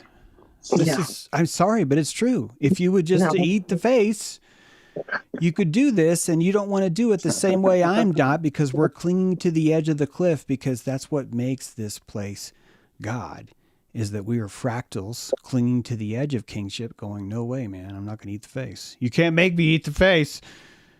And God the whole time is just eating faces going, I'm going to eat yours Like too. And we're like, okay, hope it tastes good. Right? Hope I taste good. So, yeah. Do you think that comes from the idea that, we seem to not, we think that the predator's evil, and I think this is where the whole idea when people get into the prison planet, all this kind of thing comes from. And they always come back to the fact, if you look at this reality, we have to eat to survive. Nature has to consume itself to survive. And I get that. And I going through my journey, the idea of feeling guilty for eating meat and all this kind of thing. But the thing I want to say is when you talk sometimes about the magic of Hathor, right? And what I want to say is, if we kind of understand that, plug into the idea that consciousness is eternal, so that when I catch that fish and eat it, nothing true died there, but like the magic of this place, like bringing that fish into my tummy, that now that fish has become part of this Zeus, and even our bodies, like you joke about us being digested by Quetzalcoatl, right? That when you see it in terms of magic in that regard, all of a sudden eating that guy's face does not seem as evil, or this sort of, you know what I'm saying? It really is the idea of it would take an orca. God. It would take an orca to understand it, I think, Brad. Yeah, I think the orca would understand, and that's a deep wavelength, and when I was studying my Peru lineage stuff, and it's like understanding that we live in this Kaipacha, would be this middle world, and it's represented by a puma or a large cat, right? A jaguar. And so the most loving thing the jaguar does is stalk and kill its prey. That's the highest form of love. Yeah. Yeah. So it's like really getting to understand that is love, is consuming, not I mean, even if you eat a plants have feelings too. All consciousness is intelligent, right? Yeah, well, you can prove on like those, they show it on spectrograms or whatever, that the plant screams when you cut the leaves or whatever. Everything has like a level of consciousness, even rocks. So it's like this level of like love is kind of in honoring of that, not in a denial of that. Yeah, it's a different vibration that requires a higher octave of listening, a higher octave of digesting, I think, to appreciate. And I think that as humans, I actually think you should respect the spectrum where you're at. I think it's more of your identity than you think it is. And the fact that you may not like Brussels sprouts, the fact that you may like Brussels sprouts is neither one of those consciousnesses are better. Ultimately, the ultimate measure, which is and should be, which vibration, what instrument, not do you want to play, but what instrument do you want to hear the universe play itself to you through? And this is really what it means to be a vertebrae. This is really what it means to be a warm-blooded mammal. You've requested a certain seat that's a little bit closer, that requires a little bit more fidelity, and you're willing to pay for it. You're willing to pay for it through hurts, through pain, and you're willing to alchemize that pain because you so want to be there.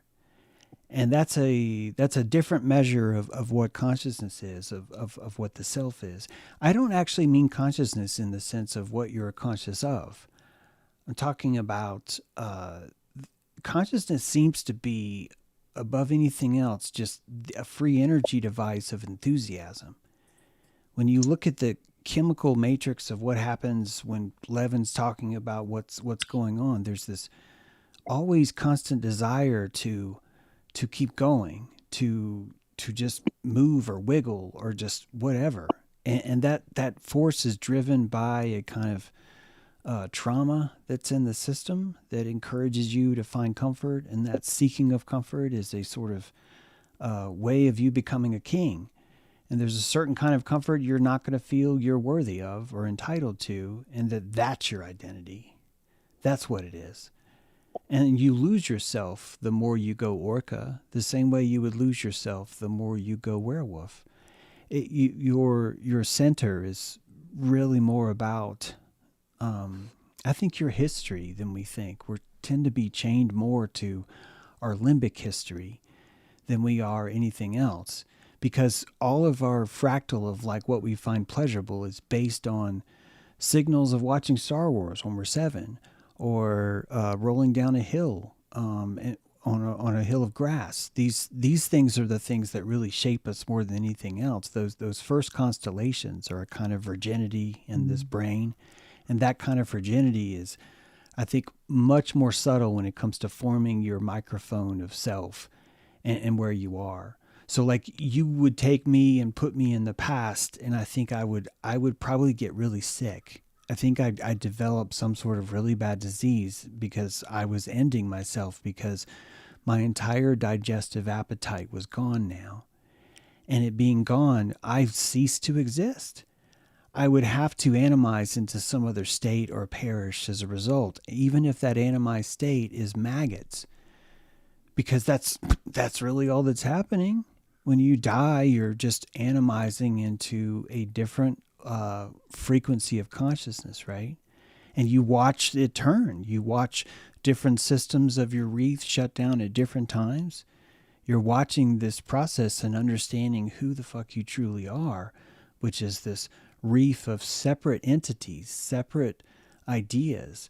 I say the retinas are alive because they have their own neurological decision centers. It may not be a centralized brain like we think about, but they choose to make decisions on their own. They have an autonomy which gives them a kind of appetite. And that appetite is being squeezed under the slavery of the thalamus the same way every other system is. There's really only one exception, and that's the olfactory. That's really the only magic bypass to this system, the thalamus. But even the olfactory goes into the thalamus. It just isn't able to be trumped by the clerics in the hallway or bought out by the bureaucrats. It's this deeper form of influence. And I think it reaches deeper into that cobra of who we are. It's a much more direct connection. The needle is touching now, and we never will ever see that because we're 500 milliseconds behind it. It's just the only way you can be a mammal. The warm-blooded has no choice but to exist in the past. There's no other way to experience it. You're going to have your feet on the rails. You're going to have your reptile on the rails, right? You're going to have that system that can't unfeel things. But everything else is just insulation and a lot of duct tape and a lot of paint and, a lot of tar. but you're you're still there in the world. So Well, you got, you have your inner spine and your individual peephole. We got 8 billion plus on planet right now. And that's a lot of torque going on, but we have met the end of this beautiful that's right. show, everybody. That's Really right. great to have y'all. Yeah, thanks for being here, you guys. Have a great Friday. Yeah, join us again. You guys can all unmute and say goodbye. Have a great Friday. Happy Friday.